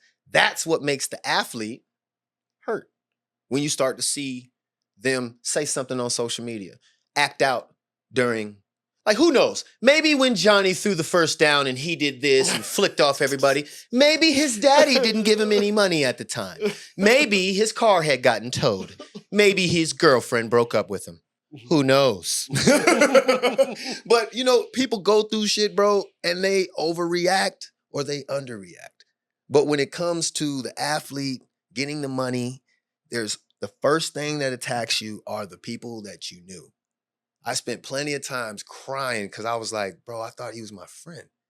Because I'm in foster care. So if anybody knows anybody in foster care, the moment you make a friend with a foster kid, bro, you're homie, bro, because we don't have anybody. But then I started to find out, like, damn, you were just cool maybe because I bought the table, bro. I'm like, $100 means that much to you? Like, you know what I'm saying? Like, think about this. Like, damn, $100 mean that? Like, so you thought you was talking trash about me, thinking you were hustling me, and I'm throwing the money away anyway. I'm like, I mean, you ain't do nothing to save me time. You still got friends in foster care? Or Absolutely. that were from foster care? Yeah, absolutely, bro. I help Forgotten Angels in Valrico, Florida, bro. As many kids that reach out to me. I'm talking about friends that That's what I'm met saying. Like, in foster care. friends I met. I got one foster brother I still keep in contact. The other ones, they're gone. No, 2. Dead? I believe so. I just don't see them anymore. Yeah. It was dead to you, dead to me.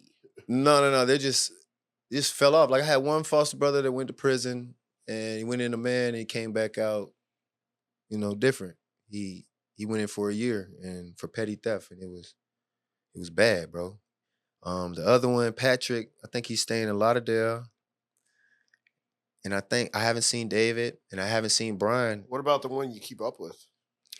I mean, when I say I keep up, it's like, understand this, like, I got a goal I'm trying to obtain. I want to be an attorney. You're going to be an attorney. Yeah, I'm going to be. So there's certain ethical things I can't do, certain conversations I don't even try to start because I know you. No matter what I say or do, you're going to still be ignorant to what, and not ignorant as in like the N word, but like you're just not woke to what I'm trying to accomplish too. Like, not everything's about you, bro. I don't give a fuck about your beef with them over there.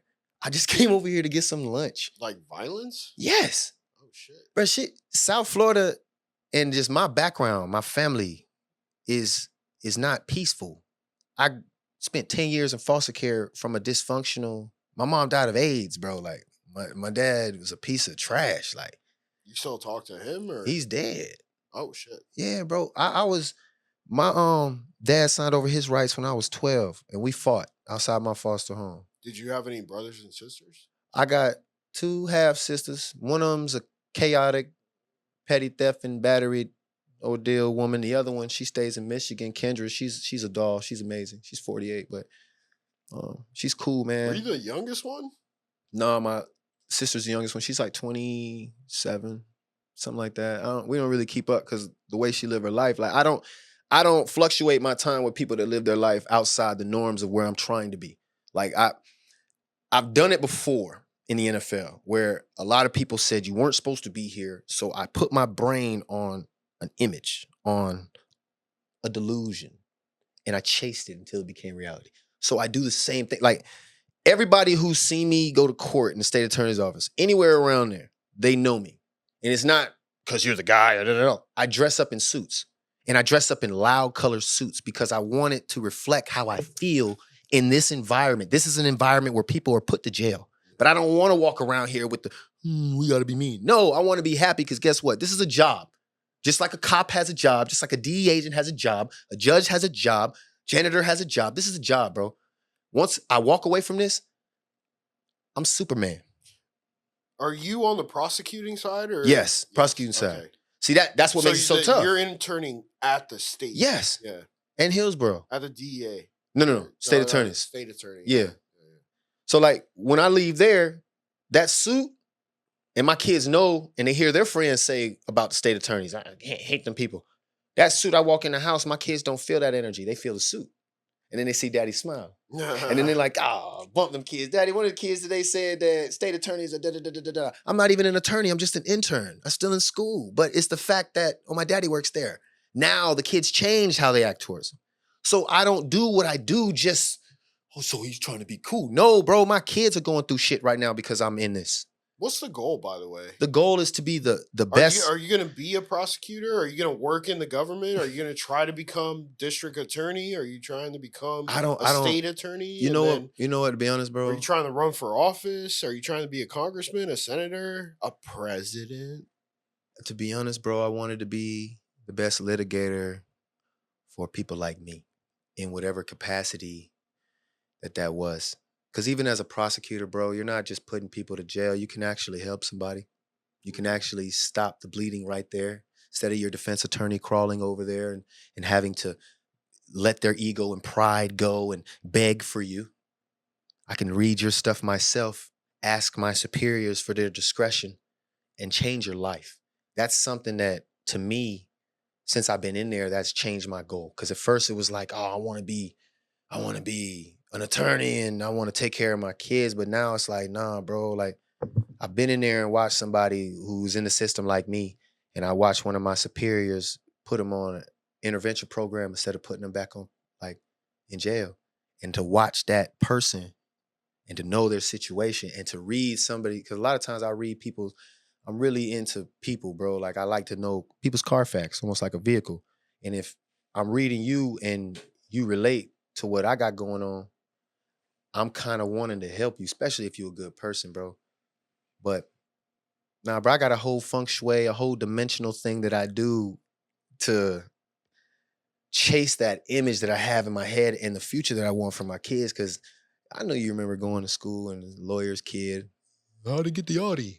Yeah, I want my kid to do that, man. I want my kid to fly the private jet. I want that for my child because I don't even know what that's like. I remember having to work at McDonald's to buy my first car. Huh. Yeah. And then they come up in the drive-thru. You working here? I'll punch you in your face, man. I was in high school, dog. In a Corvette. And you're like, take your fries, bro. Take your fries. And they come up to you in school. Hey, how was McDonald's yesterday? You're like, bro, screw you. I want that for my kids because I teach my kids. You know what? I think hard work and working from a young age actually builds the kind of perseverance that you need in order to succeed. Yes, and with that being said, we'll be right back. And we're back with Happy Hour Holidaze. talking about pulling babies out of wives over here. With the gloves on, though. I mean, you expect it from a receiver, right? You got to catch that baby. But we were talking about something interesting off air here. It was softball and how softball and NIL deals are now a thing. Yes, indeed. So softball is growing. Yeah, softball is huge. First off, y'all need to keep your ears, eyes, brains. Aaliyah Timms, my daughter's going to be the best player in the state of Florida. We work every day, and I'm going to say that. I'm going to say that here. Stand on it. So when she does it 5 years from now and we play this clip back, it's going to be like the clip with everything else I said is going to happen. But softball, what I've found out, and I was shocked, there was a camp. My daughter wasn't able to go, but her teammate, she's in the 8th grade, and she made a high school travel team. She's playing with like 16-year-old girls that are starting to get recruited. So they did a camp, and there's one other 13-year-old girl on the team who's really good, plays catcher, named Annika. And they went to a camp and took these pictures with these 4 All-American softball players. And I'm like kind of looking at Annika's mom, and I'm going, her name's Astrid. And I'm going, what's the importance of this?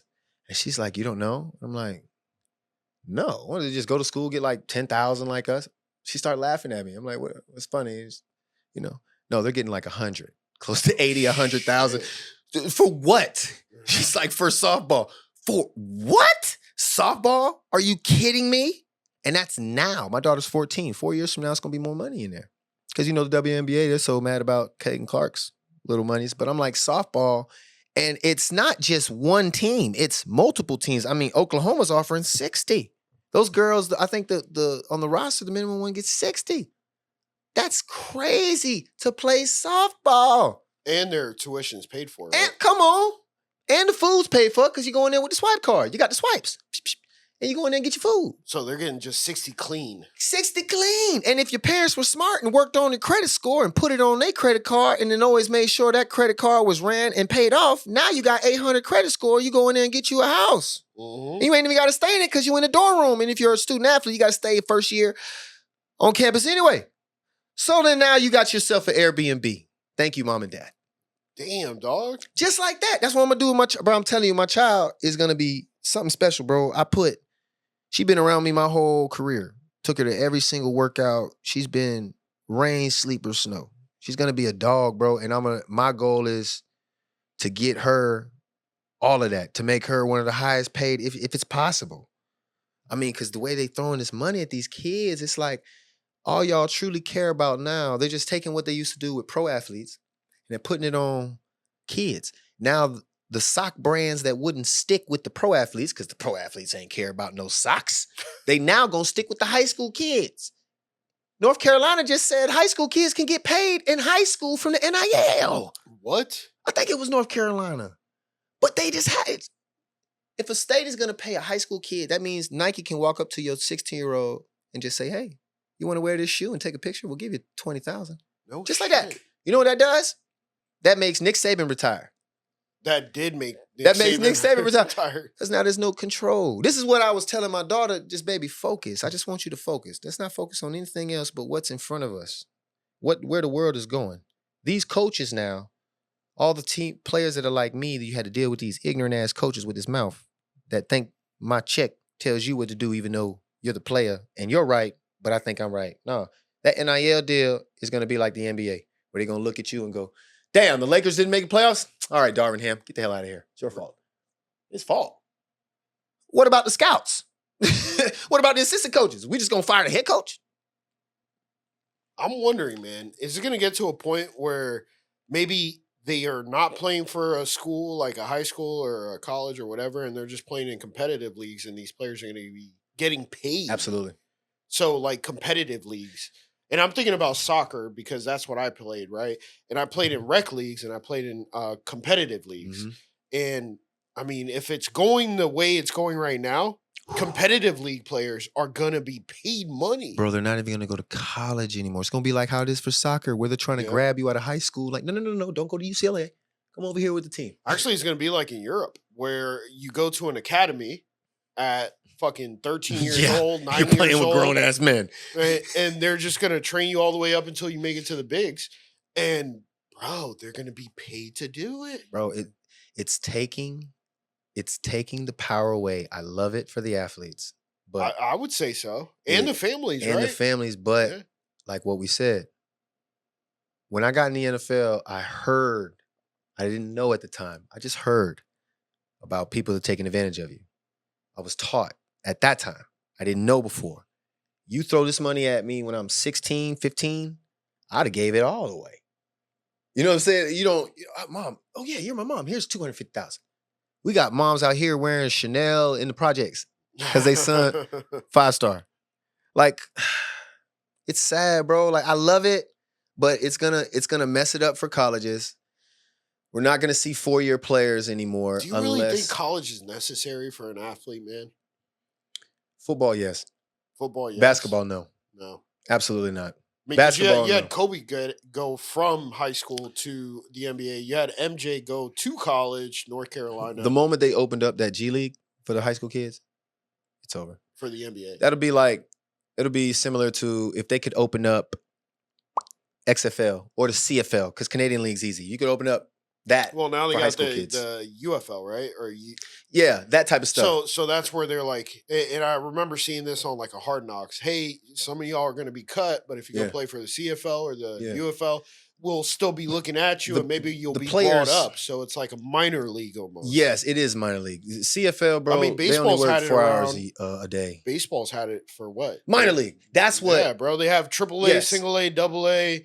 Yeah. And then they have shit underneath. Baseball's a sport. Like, if you're physically there, you could probably do it if you can watch that ball while you're hitting it. Basketball, baseball, soccer are sports that I'm like, you could do that. Swimming. But football, no. You can't come out of there. You can't really? You can't go to the CFL? You can't go to what used to be Arena League or UFL? You're going to get hurt, bro, because you're still immature. If you play defense, maybe. If you're physically gifted enough, but it's the maturity. You're gonna mess up. But on offense, no, bro. Okay, I have a perfect you're wrong example here. Kurt Warner. Ooh, that's only one. You stop. Hey, that's enough though. That's tough. I can't come back with that. He was bagging groceries in the Arena League and did that. I'm just saying, bro. But we talking about out of high school though. Out of high school? I mean, what? He played in college and then he stopped 28. playing and then he stopped playing college. Then he fucking, he was bagging groceries. Then he played the Arena League. I'm talking about then 17. Then he won the Super Bowl. The big boy. And what do they call it? The greatest show on turf, bro. Yes, that offense destroyed. Who was that? Isaac Bruce, teams. Torrey Holt. It was Isaac Bruce, Torrey Holt. Who was the running back? I want to say Terrell Davis, but I feel no, that's Terrell Davis wrong. was Broncos. Yeah, I know he was Broncos. Marshall Faulk. Marshall Faulk. Yes. And Marshall Faulk went for 2,000 yards that season. He did, bro. Yeah. I mean, and Dick Vermeil was their coach. And then on their defensive side, they had I had his card, man. Guy was a big motherfucker. But he was one of the best Ds that they had. And they won. So offense. Not at 17, at 28, yeah.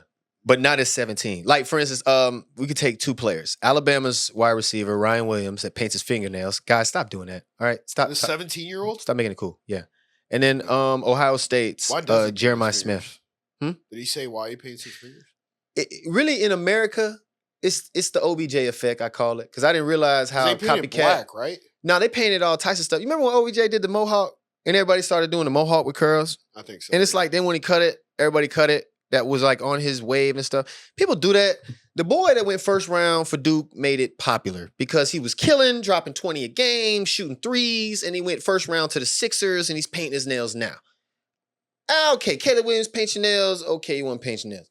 Bro, to me, unless you're doing rock and roll, bro, leave that nail paint stuff there. Unless you're a Gothic, for real, because honestly, there are people, there's Satanists, there's Gothics, there's probably other religions that paint their nails and you're overstepping boundaries. That'd be like, if I wear a Confederate flag and go in certain places in Pasco County, they're not going to like me doing that. I've seen plenty of black people do that. Yeah, they'd be ignorant and stuff like that. But I'm just saying in general, like, to do it out of high school, bro, it's your slant angle isn't the right slant angle. Your dig angle ain't the right dig. Getting hit isn't the same way. That's where I'm saying. Like, I mean, you saw his catch, right? Ryan Williams' catch. Come on. Bro. I saw all 177 yards of it. Dude. It was nasty. But again, we're looking at kids who are And physically he's only gifted. 17. 6'2", 210. That's not a child. Well, That is not a child. Mentally, maybe. Mentally, absolutely. But then again, you're playing college. It's just, college is so different from the NFL, bro. I'll give you one name, Taylor Mays. USC, you don't remember Taylor Mays, 232 pounds, ran a 4.2 at the combine, All-American. They were talking about Palomalu, the next Palomalu, because he was 230, 6'2", So 49ers draft him. Second round, he didn't do shit. I played longer than him. I mean, you get bust all the time, though. Yeah, but I'm just saying, you only get bust because their mentality wasn't right. That means they really. So that means college didn't teach them shit anyway. No, the college gave them what they wanted because maybe at that level for that system, you work well for that coach because it's so specific. There's guys out here who really are trash. I wouldn't mention their names because I don't like disrespecting people in the profession.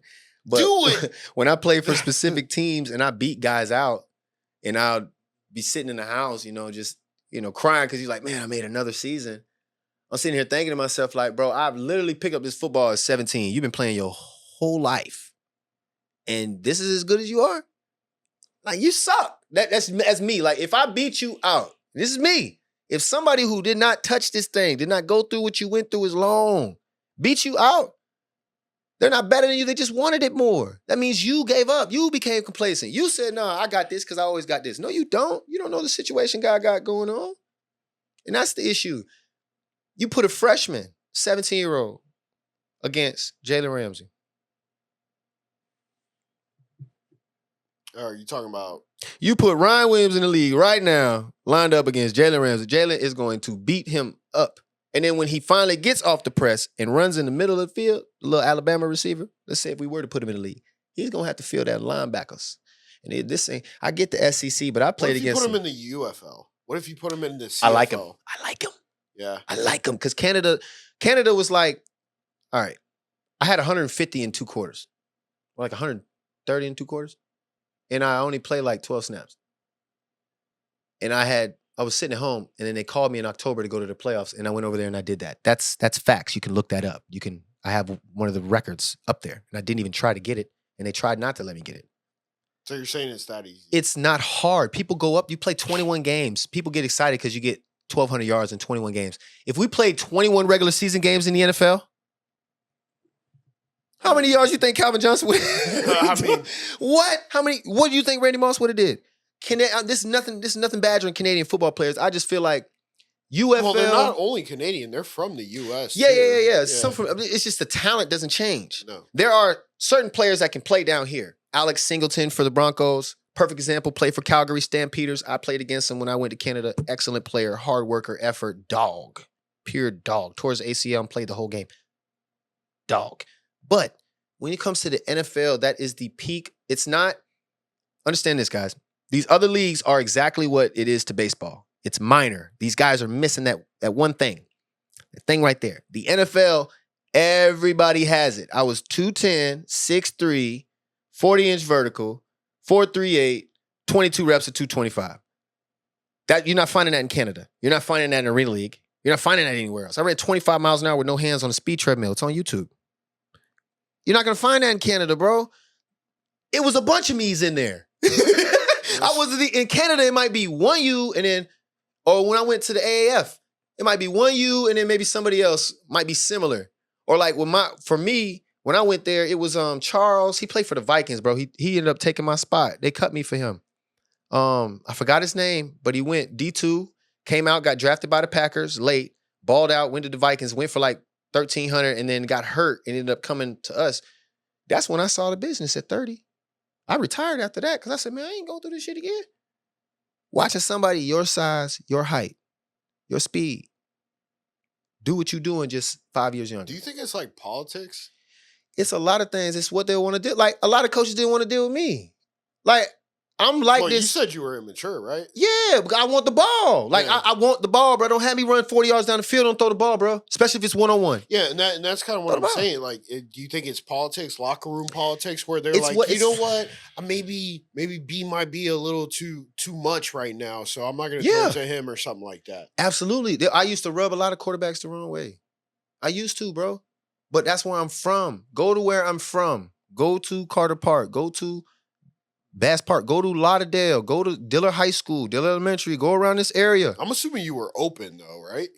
Even if I'm covered, I'm open. Yeah, because That's how you got to think. If I run down here, bro, this is all I'm saying. You know, after about 30 yards, it's a go route. By then, I already knew it was before the snap of the ball, so I got you there. I got the step on you, so I got you there. I got a 40-inch vertical, I got you there. I'm 6'3", I got you there. I got a 6'9", like 8 wingspan, so I got you there. And I'm gonna die for this motherfucker. I didn't run down here to jump and drop it. So guess what? You better break your wrist trying to punch the ball, or I'm gonna rip your shit off. Straight up. And when I did it, I let people know. I played football with like the who went to the Hall? Chris Carter, when he was in the Hall of Fame speech, and he said, you know, football allowed me to become who I wanted to be. That's what I wanted to be, a bully. I wanted to be a bully. I wanted to be what my life exuded to me. So I was able to do that on the football field. And if you don't give me the ball, I can't do that. If I'd have played corner, we would have been talking a bunch about tackles and picks and me hitting dudes. But receiver, I cannot play unless you give me the ball. I don't want to run a slant. I don't want to give him an advantage. No, so let me why take him. wouldn't the quarterback pass the ball to someone who's open then? Shit, I piss people off and they go somewhere else, bro. Like, it happens like that. Or a coach, you piss a coach off. And when they realize they're looking down the call sheet and they realize you're coming up and they go, no. Hey, Tims, you sit out this one. Let's bring you in on here. So then they're not about winning. Some teams, yeah. Like Dolphins, absolutely. That's really what it sounds like. Dolphins, absolutely. Because the whole goal should be just win. Yeah. And if they're getting Yeah. emotional about something you said or something you did, Yeah. I mean, maybe they're not trying to enable, but at the same time, if you're open, No, the way it fucking is, throw the the way it goddamn is, ball. the way it is with the NFL is, bro, open is like, this is open. My hand, you. It's open. College, this is open. That doesn't matter in the NFL. NFL is my skill level. That's why Antonio's so cocky. Because you can be on Antonio. Brown? Yes. Yeah. But when Antonio Brown I caught mean, the ball. bro, when he played it for Mhm. Pittsburgh, Okay, then. Ben Roethlisberger said, "Oh, he might be the best wide receiver ever." Did you Trying to see tell that? bro. Yes. Yeah, bro. I saw it in person. I mean, he was awesome. I saw it. Typewriter feet in person, bro. Incredible. But a play. guy with such a bad attitude, they'll still throw him the ball. But you got to understand, is it a bad attitude up until Tampa? I mean, Was it a bad attitude? yeah, bro. He Let's was, think he about was it. throwing temper tantrums on the sideline like Tyreek Hill was with the Dolphins last week. With the Bucks, right? Yeah. No. With the Steelers? Pittsburgh. Yeah. Let's think about it. You're a 6th-round pick. You play quarterback in college. You get picked up. You're talking about Ben Roethlisberger? I'm talking about Antonio Brown. He played quarterback in college. Oh, really? Yes. You I get didn't know picked that. up, right? You're on the team. You look in the locker room. You got Plaxico, Santonio, Hines, Ward. You got all these Yeah, Randall Plaxico L. Burress. You got all these guys. And you're like, damn, you don't play. They only put you on punt return. And then the year you're supposed to play, because Plaxico left To the and Santonio left, they draft Mike Wallace. And then when you think you're supposed to get the ball, they got the Hines Ward show, where they try to let him go off in Hines and Ward, Heath Miller. Hines Ward was really fucking good, bro. But he's not Antonio. Yeah. And then when you finally give the brother his shot, the 4th year, They won he the goes Super Bowl. on 6 seasons of 1,800, damn near. He was going 1,600, 1,600, 1,700, 1,700, 1,600, 1,800. It was crazy. And you're looking at him and you're like, bro, he's 5'8", 180. You know he's getting the ball. You can't stop him. I've seen that boy catch a curl, feet don't stop, turn like he's wrapping around this thing, and then these two people come like they're gonna smash him, and then as he's moving, he go bap and run this way and go score. So touchdowns. the real question Crazy. is, do you think there's a lot of receivers out there currently in the NFL that aren't getting a shot that could actually be tremendous? That's always my point. You throw me the ball 10 times. Let's look at what I did in the preseason. Every preseason game, I had the ball at least 5 times down the field. I had 100 yards. Every single time. Any receiver you throw the ball to, 6 times with a route past 20 yards, and he catches it 3, you're going to get you at least 60 yards. If you think about it statistically, the NFL, 60 yards a game at receiver gives me 1,000 yards. That's petty Betty change. So when we're looking at people that got like 1,500, that's some shit. But there's guys who have the ability to go off at any time that have maybe the attitude problem that I had. It's like, nah, bro, I'm from the street. Like, I'm not trying to go back. So let's do this. Where I'm from, that's how we play. Lamar Jackson, from where I'm from. Patrick Peterson, from where I'm from. Like Robbie Anderson, from where I'm from. You notice the temperament? We all talk because it's what we do.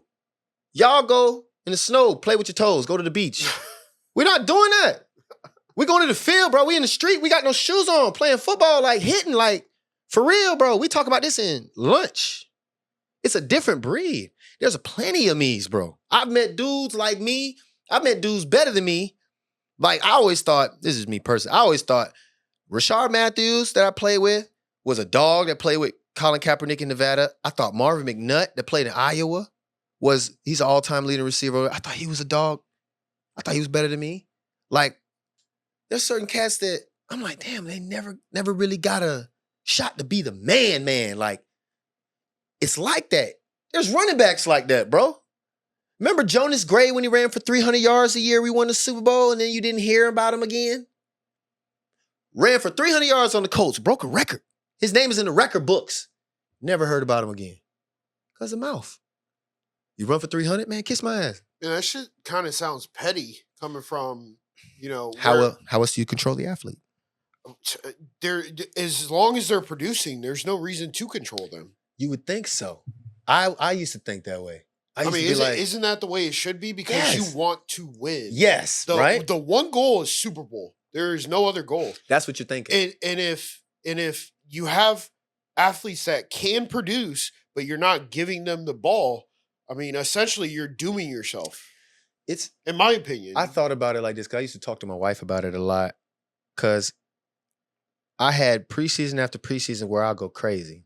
And then before they cut the preseason games, the 4th preseason game, I wouldn't get the ball. Or they wouldn't throw the go route or they wouldn't do something like that. They'll hide me.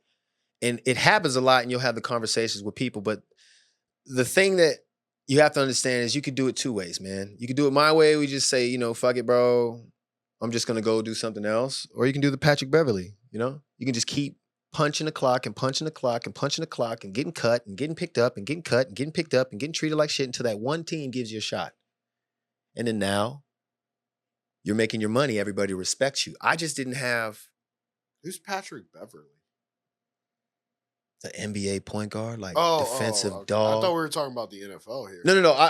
But he's the only person I could think like that because in the NFL, there really isn't anybody who's been chopped, came back, chopped. I mean, unless you want to talk about Kirk Cousins, maybe getting cut and then making that money. But why does he have $20 million? Again, because he is consistent. That's it. Patrick Beverly is consistent, but you see, like, damn, bro, he's not really doing much though. But that's the thing.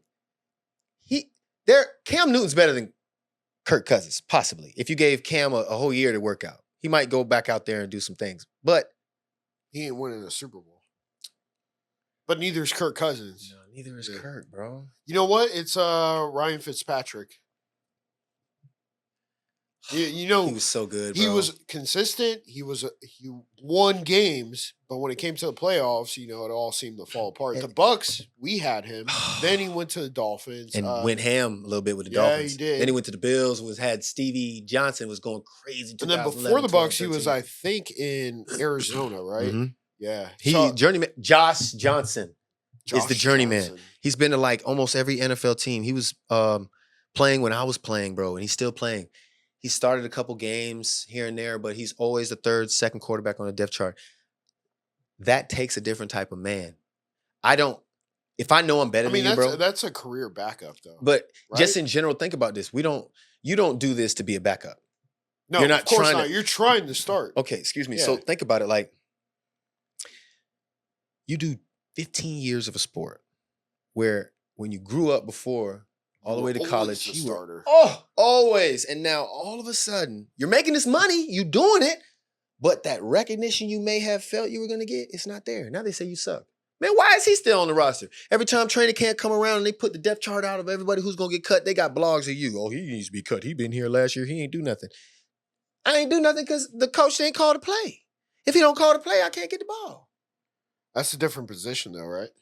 If the quarterback is even worse, if he doesn't put him in the game, how is he going to throw the ball? He's not. He's not. So that's what I'm saying. Like sports, if people just understand how complicated sports can be with your mental, bro. I couldn't deal with that, Sean. I couldn't deal with watching people better than me play, or when they came up to me when I was 30 and telling me to be a mentor to somebody. What the fuck? Bro, I'm trying to play. He need to grow up. If he don't grow up, cut him. That's not what we here for. We here to win. That's what I came from. But no, there's a lot of people out here, they're not here to win. They just want to count that check. And with that being said, if you don't have a winning mentality, you will be a loser. So we'll be right back with Happy Hour Holidaze. Who the fuck is this guy? Nobody, man. I am absolutely nobody. The only reason anybody knows Johnny Manziel is because of Texas A&M. I said that. I said if he doesn't win the Heisman, we don't know about him. Like we don't even talk about you because you did absolutely you're technically one of the biggest busts. He is the largest bust. Jamarcus Russell, I still got over him. I don't know who that is. You don't remember LSU? Black quarterback when they won 2 natties in a row? He got $100 million from the Raiders. Really? And never played. Didn't even learn the playbook. Did he get injured? He just quit. Wow. Gained 50 pounds in the offseason. Or in training camp. Did he still make that money though? What was his guarantee? 100. His guarantee was 100? After Jamarcus, they changed the rules. So that's why they have the fucking rookie contract. It's his fault. Yeah. That's why it's his fault. And we're back with Happy Hour Holidaze. We were just talking about how the rookie contract deal was restructured because of the biggest bust in NFL history, Jamarcus Russell. Yes, bro. I feel got the $100 million from the Raiders, didn't play a snap. Right? Is that right? I think he didn't play a snap. I want to Google it before we put our foot in our mouth, but fuck it. But I know he got the biggest amount of money and didn't play, but he was able to keep it. Because I played with a couple LSU Tigers that played with him back in the day, and they say he was doing great. Like, people talk trash, but it's a lesson that he learned. What about Marcus Mariota? What happened? I mean, he was drafted second by the Tennessee Titans. Killed at Oregon. Yeah. And what the fuck happened to him? I'm telling you, bro, it happens. If quarterback, there's only one. Is college that different, bro? Yes, bro. From the NFL? I swear to God, I swear to bro. In college, I used to slap people in the face when I came off the line of scrimmage. I used to drag people, bro. I only had 48 catches, no drops, like 500-something yards, 4 touchdowns in college. I wasn't all conference, wasn't all American, wasn't none of that. It's just when you put on my film, the way I blocked, I was picking people up, slamming them, trying to push them to the sideline. I'm trying to stiff arm D lineman. When I got in the NFL, I stiff arm 1 D lineman. I never did that shit again. That boy grabbed my wrist, did some move that they do, pulled me in, picked me up, and oh my God. You remember who it was? Harrelson. When I was playing for the San Francisco 49ers, he was the backup to Navarro Bowman and Patrick Willis. Harrelson, bald head, big black dude, bro, vicious animal, crazy. The boys was wild. Hits are different. What was like the most, not memorable, but like the hardest you've been hit in the NFL? Like where you were thinking to yourself, I don't want to go up against that guy. Because I saw a old highlight. It wasn't really a highlight, but Chad Ochocinco like tried with Ray. With Ray, yeah, and he just gets laid out. And he's like, "Yo, I tried to take out Ray." And Ray's like, "I don't even remember that." I was playing for the Browns. We were playing the Steelers. It was my 3rd game. Yeah, 3rd game playing ever. So my nerves were gone. James Harrison. Oh shit. We played him. I went to block him. It's bunch right, so I'm the Z. So I go to the Z. Tight end's there. I think it was Cameron. And then Josh, he was the X. So Josh went out isolated. So since he went out isolated, that took the safety away. So he's getting doubled. So I'm like, oh yeah, it's 3-4. So it just opened it up. James is right over the top. And I'm like, oh, this is going to be an easy block. All I got to do is just hit him, put my body in front of him, and Willis McGahee, he's just going to run behind me and, get the first. Cool. Yeah, right. I hit him with everything I had, bro. I hit James with, everything into one arm. I tried to break his arm, bro. I ran straight up to him because he wasn't looking at me. And Cameron did his job at tight end. He flashed him, and then James looked at him, and I'm coming this way. He just went, I was like, and it took me all the way to the sideline like that. And I'm punching him in his face, bro. I'm like, well, I'm calling him everything but the son of God. And then he tossed me and then laughs at me. And it was a tackle for a loss. Damn, laughs at you too. Laughs at me. So the next play, all right, I got you. Trying to run, we run mesh, where like I'm the Z and I'm coming under, and then or I got a rub on the top and Josh is rubbing on the bottom so he can come free up under the linebackers, and I'm going over top. So I'm like, oh, I can hit him. Oh yeah, I see him on the backside, and I know the ball's going that way. So what is he gonna do? He gonna float, turn, run right into me. So I thought. Threw me, bro, threw me, shoulder, bam. I'm like, whoa, shoulder. It's all, we get on the plane. Let me go to play. What was that play, bro? 57? I say, bro, look at what he did, bro. Oh, God. That's when you see him doing all that weight, playing medicine ball, volleyball, bro. He is. After that, we played him that second time, November.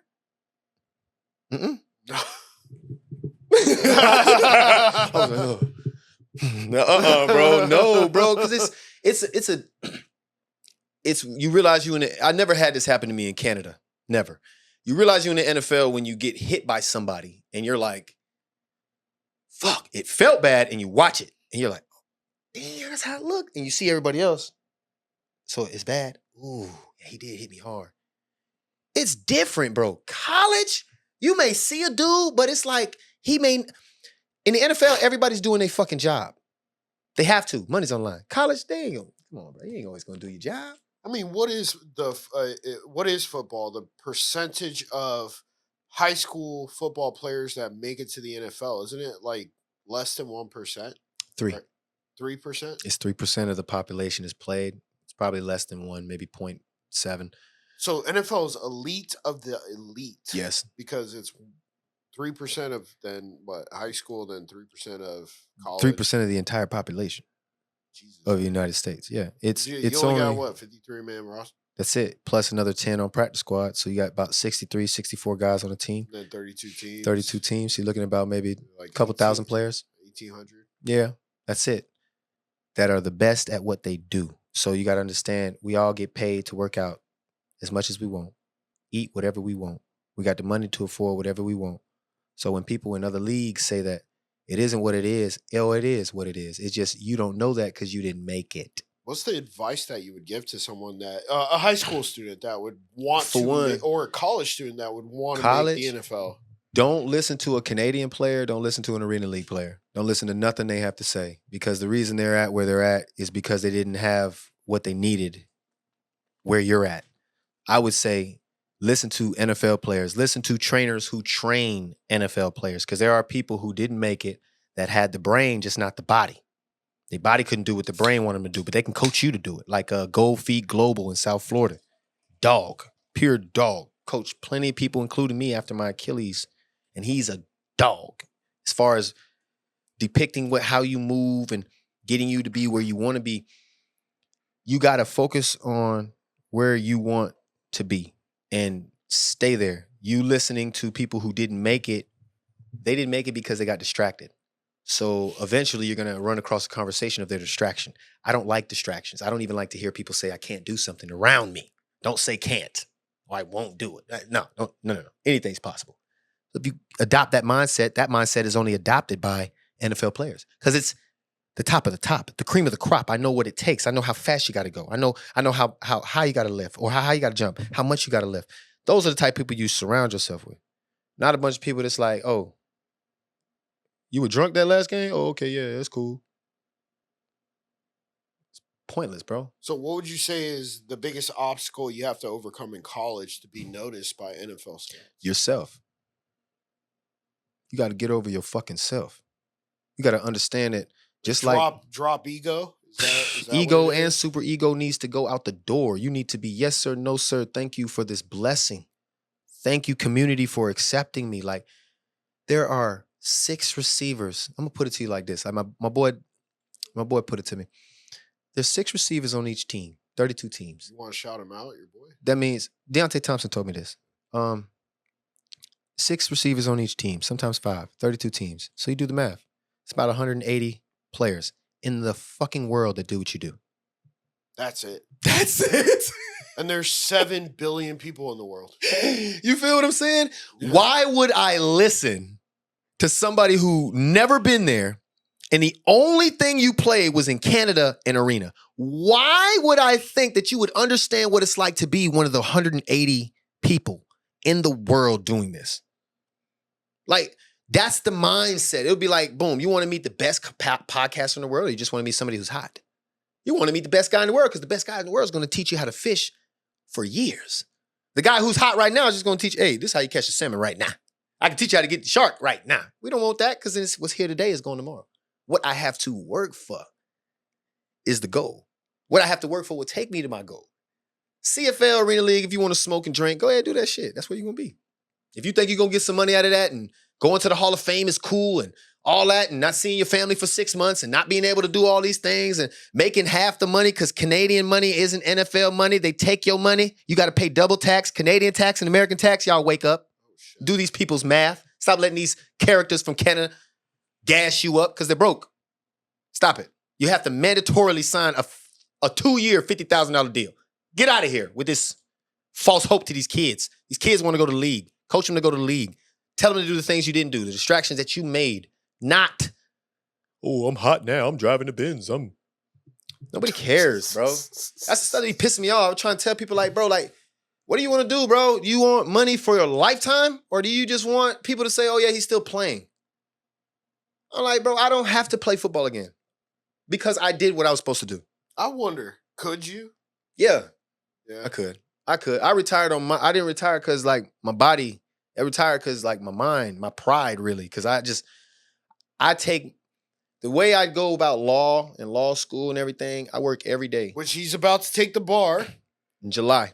3-day test. 3 Yeah, fucking day test. Yeah, bro. Which is insane. Yeah, bro. 8 hours a day? I don't know. I think it's like 4 or 5. But I study about 5 to 7 a day. And I'm looking at 12 different topics.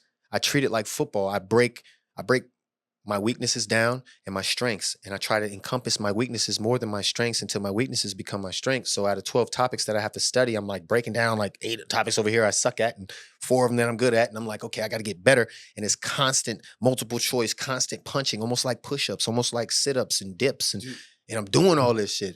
Did you ever watch Suits? Bro, after my non-jury trial on Tuesday and we won, I was so angry at Harvey and Mike. Oh, okay. Because I said, you gassed me up and you made me feel like that's what it was. And it wasn't, bro. It's not like that at all, bro. I promise you, it's not like that. First of all. But you're going to be like Harvey Specter, right? I like his attitude, but no, because he's supposed to be. Mike Ross is way too fucking. But they violate so many rules of professional code of conduct. Yeah. They violate so many rules. But it's so they entertaining. break the law all the time. all the time. Yeah. But Mike is definitely smart, but it's nothing like that. That's so funny you say that, because after Tuesday, bro, I left and I was like, when I get home, I'm gonna tell my wife, Suits needs to be taken off. It's fake because the judge didn't do that. Nobody did that. The state attorneys didn't doing that. This is fake.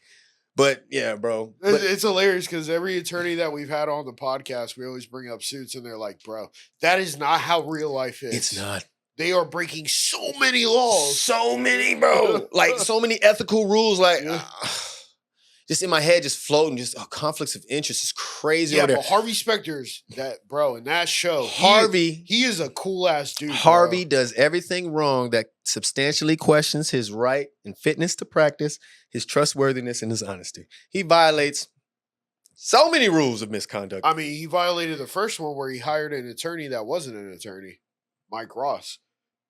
And he knew it. And he knew it. Still kept going. Still kept going. You know how many cases they were imputed? Oh my God. That just goes into a whole other thing. But anyway, I work with law like I work with football, bro. I know the end goal is the NFL. The end goal here is the bar.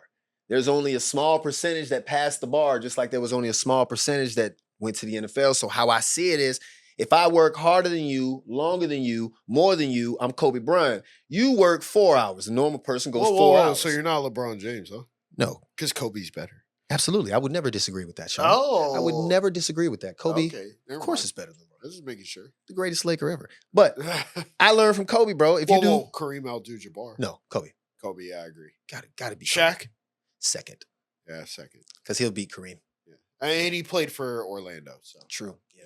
But yeah, bro, like the more hours I do of something, let's say you work 4 hours a day, 5 days a week. That many? That's 20. Let's say that's 20 hours, right? Times 4, that's 80 hours. You multiply that times 12, let's say that's about 900 something hours. But if I go 8, I double you. So let's say I'm going to study for the bar. A lot of people laugh at me. Some people are like, you're only supposed to study for 10 weeks. I'm going to study 8 months. I'm going to take it in July. Why are you studying for 8 months? Because I want to pass it the first time. I want to pass it with such a high score that they have to honor me, that they have to call me and tell me my answer was so fire, so perfect. My multiple choice was so on point, just like they had to do in the NFL when they told me foster kid can't make it. Okay, that's cool. I just won't celebrate my birthday, holidays, Christmas. I won't celebrate nothing. I'm going to do this every single day until the opportunity comes when I'm lined up with the person you said was better than me. And then we're going to see. Does the bar exam, is it all multiple choice? No, it's essays and multiple choice. Holy shit. It's huge. It's everything, bro. It's everything you've learned. And there's a lot of people I've seen just being in the industry, being an intern, bro, for the last 5-6 weeks. That attitude changes in the whole office, the people who pass and the people who fail. And it's a serious thing because it's an expensive thing. Some people borrow $200,000 to go to school, bro. Yeah. And you 6 months after you graduate, you have to start paying them loans back, my boy. 200 grand to a student who don't have a job, bartending. That's hell. These people lose their mind. A lot of them. I don't want to do that. I want it to be. What's like the pass rate of the bar on the first try? That's the highest percentage to pass is on your first time. After that, it just goes down. So maybe 60%, 50%. 60% of people pass the bar on their first attempt? Maybe less. Damn. It's not, it's the hardest test you could take. That's not an easy test. That yeah. and the med school one. But the med school, they don't have to maybe do what the we do. professional engineering exam as well. Probably. I would assume so. Anything with architecture. But it's that we have to create arguments from the law. And medical field is more what are so. they giving you on the bar exam? With the essay portion, not so much the multiple choice. Are they giving you a previous case or an example case, and then you have to they'll give you a fact pattern, and that fact pattern will talk about anything, and you have to know based on the call of the question what this fact pattern is. It constitutional law? Is it constitutional law with torts and ethics, or is it criminal law with constitutional law and ethics? And then do you have to argue it? Yes. Yeah. For and against. No shit. Yes. That's you want the best answer. Is this written or typed? I'm not sure yet. Yeah. I'm not sure. I've heard some people typing can request for me written. is super easy. Yeah, writing is fucks up my hand. Yeah, I don't like to write because then I overthink. Yeah, because it's like you're seeing it in your head and you're like, I don't like to do that. I'd rather type. But that it's a test that I've watched people cry. I've watched people kill themselves. Well, not watch it, but you hear about it. Kill themselves. People they don't pass the bar and. Oh yeah, I was gonna ask that question. What happens if a person fails the bar? Do they have to wait like 6 months to take? No, you can take it. You can take it again, right? Does again, it cost money to take, by the way? $600, my boy, a pop. Okay.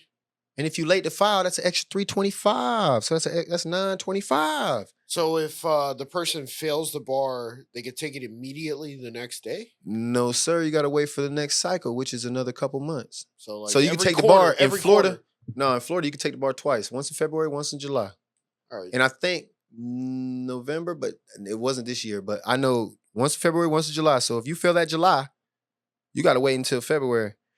That's a long time to pay student loans. Do you have to also take continuing education credits or courses? No, bro. You got it over every bar prep course is at least a minimum 1,800. No shit. At least, and that's with the in ones. hindsight, that's not that much. It's not, but if you're thinking about most of these kids aren't like me. They didn't have a house and all this stuff and businesses going on. Kids. Kids.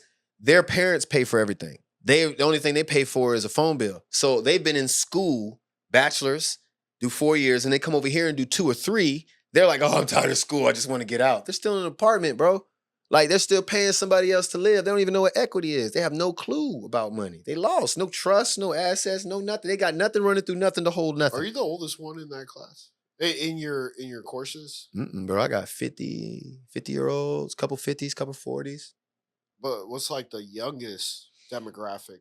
The youngest I've seen is I forgot the young lady's name. She's from Plant City, and her dad is a sheriff in Plant City. She's 21. But she's a fucking genius. About to graduate. She's a genius, bro. Oh shit. She's a genius. Her and her dude, Nate. Nate's her dude. I gotta remember his last name. God, it's gonna kill me. But both of them were graduated high school sophomores, and then graduated in college as sophomores because they had taken college courses, and then they came to law school. So they were 18 when they graduated college with a bachelor's. You damn right. And they're about to graduate law school at 21, 22. I mean, and I'm 35, like, damn, bro, I hope my son or my daughter does. Well, you know, you kind of had that entire period where you were playing a professional sport. Yeah. No, but to be honest with you, a lot of times I try to express this to my homies, like, I'll forget sometimes I play football, bro, when I'm in there because nobody really played. Like, anybody who played, it was like high school and then they just stopped. Nobody's like me. I haven't met anybody like me. So football is not really a conversation. Like, they'll ask me about a game, but when I start talking about what I see, like, I can't even watch football because I see it from a Brady aspect. That's how I was taught, the Belichick way. Like, I'm reading your tendencies. Like, I'll pause the TV just to see what he did with his arm. Okay, that's how they audible. And then from that point on, next third and 2, and they're in that formation, I'm reading the defense. It's psychotic, man. That's why I don't like to watch it. I mean, your football IQ is beyond that of the normal person. Yeah, my shit crazy. Why not become a coach? Because I don't like parents. You parents talk too much. They haven't done shit. You talk too much. That's not what I meant. I meant, why not become a coach in the NFL? You can't. You got to go through starting with the parents. Oh, and then high school. Then high school. And then college. If that was the case, the tight end that played with the Cowboys for a long time, man. He's coaching Texas football right now. Jason Witten. Right now, 4 state championships in a row. Why would Jason Witten need to coach high school? This is Jason Witten. But they're making him. Why didn't the college team say, hey, we'll pay you whatever they're paying? Sanders, bro, he didn't coach shit, and he went straight to... Okay. No. Yes, he did. He was coaching his son in high school. Oh, really? And then he went to the HBCU. And then he went and got the $6 million from Colorado. Yeah, bro, it's steps. The thing I don't like is when people don't know shit. Like, I had this conversation. Me, James Wilder, were going to coach Jefferson High School 4 or 5 years ago. Wilder. Oh, Wilder. We didn't do it because of the coaches there, this ego thing. I don't care how long you've been coaching high school, bro. If you didn't play where I played, you don't know shit. And that's real. I'm keeping it a bean with you. I played with Tom. I played with Andrew Luck. Shut up. If I'm speaking about something I see, shut up. Let me get my thought out. But people, no, I know, this doesn't work here. That doesn't work here. Then teach the child to think. That's the point. We don't just call a play and tell a child to go out there. The child needs to go out there and understand, oh, he's doing what coach said. I can audible to this. I know that's not the play call or the second play call, but we got to think. That's how you get better. Not just saying, hey, go draw the picture we just said right here and try to make the picture work, even if you get hit. Come on, bruh. That's stupid. That doesn't help nobody. Brian, we only got a couple minutes left here. Is there anything you want to leave the audience with? Oh, always, bro. Always. I mean, you've given us so much information. It's awesome. And we love having you on here on Happy Hour Holidaze. Johnny Manziel changed who you are. He has way too much influence. Shannon Sharp shouldn't have put him on the show. Fuck Johnny. That was silly. Other than that, I'll just say be mindful and caring to the people that you think won't be shit. Because you never know, what happens to people when they disappear. You don't know. So you should watch what you say. Because a snake might bite you in the butt. That's why I treat people with dignity and ethics and scruples. Look that up. Scruples. You need those. But that's all I got, man. All right. I appreciate y'all. Well, it's been a great time here on Happy Hour Holidaze. I enjoyed the conversation, indeed. even though he thinks LeBron James is the best ever. Let's go, MJ. Yes. Thanks for tuning in to Happy Hour Holidaze. We'll see you next time.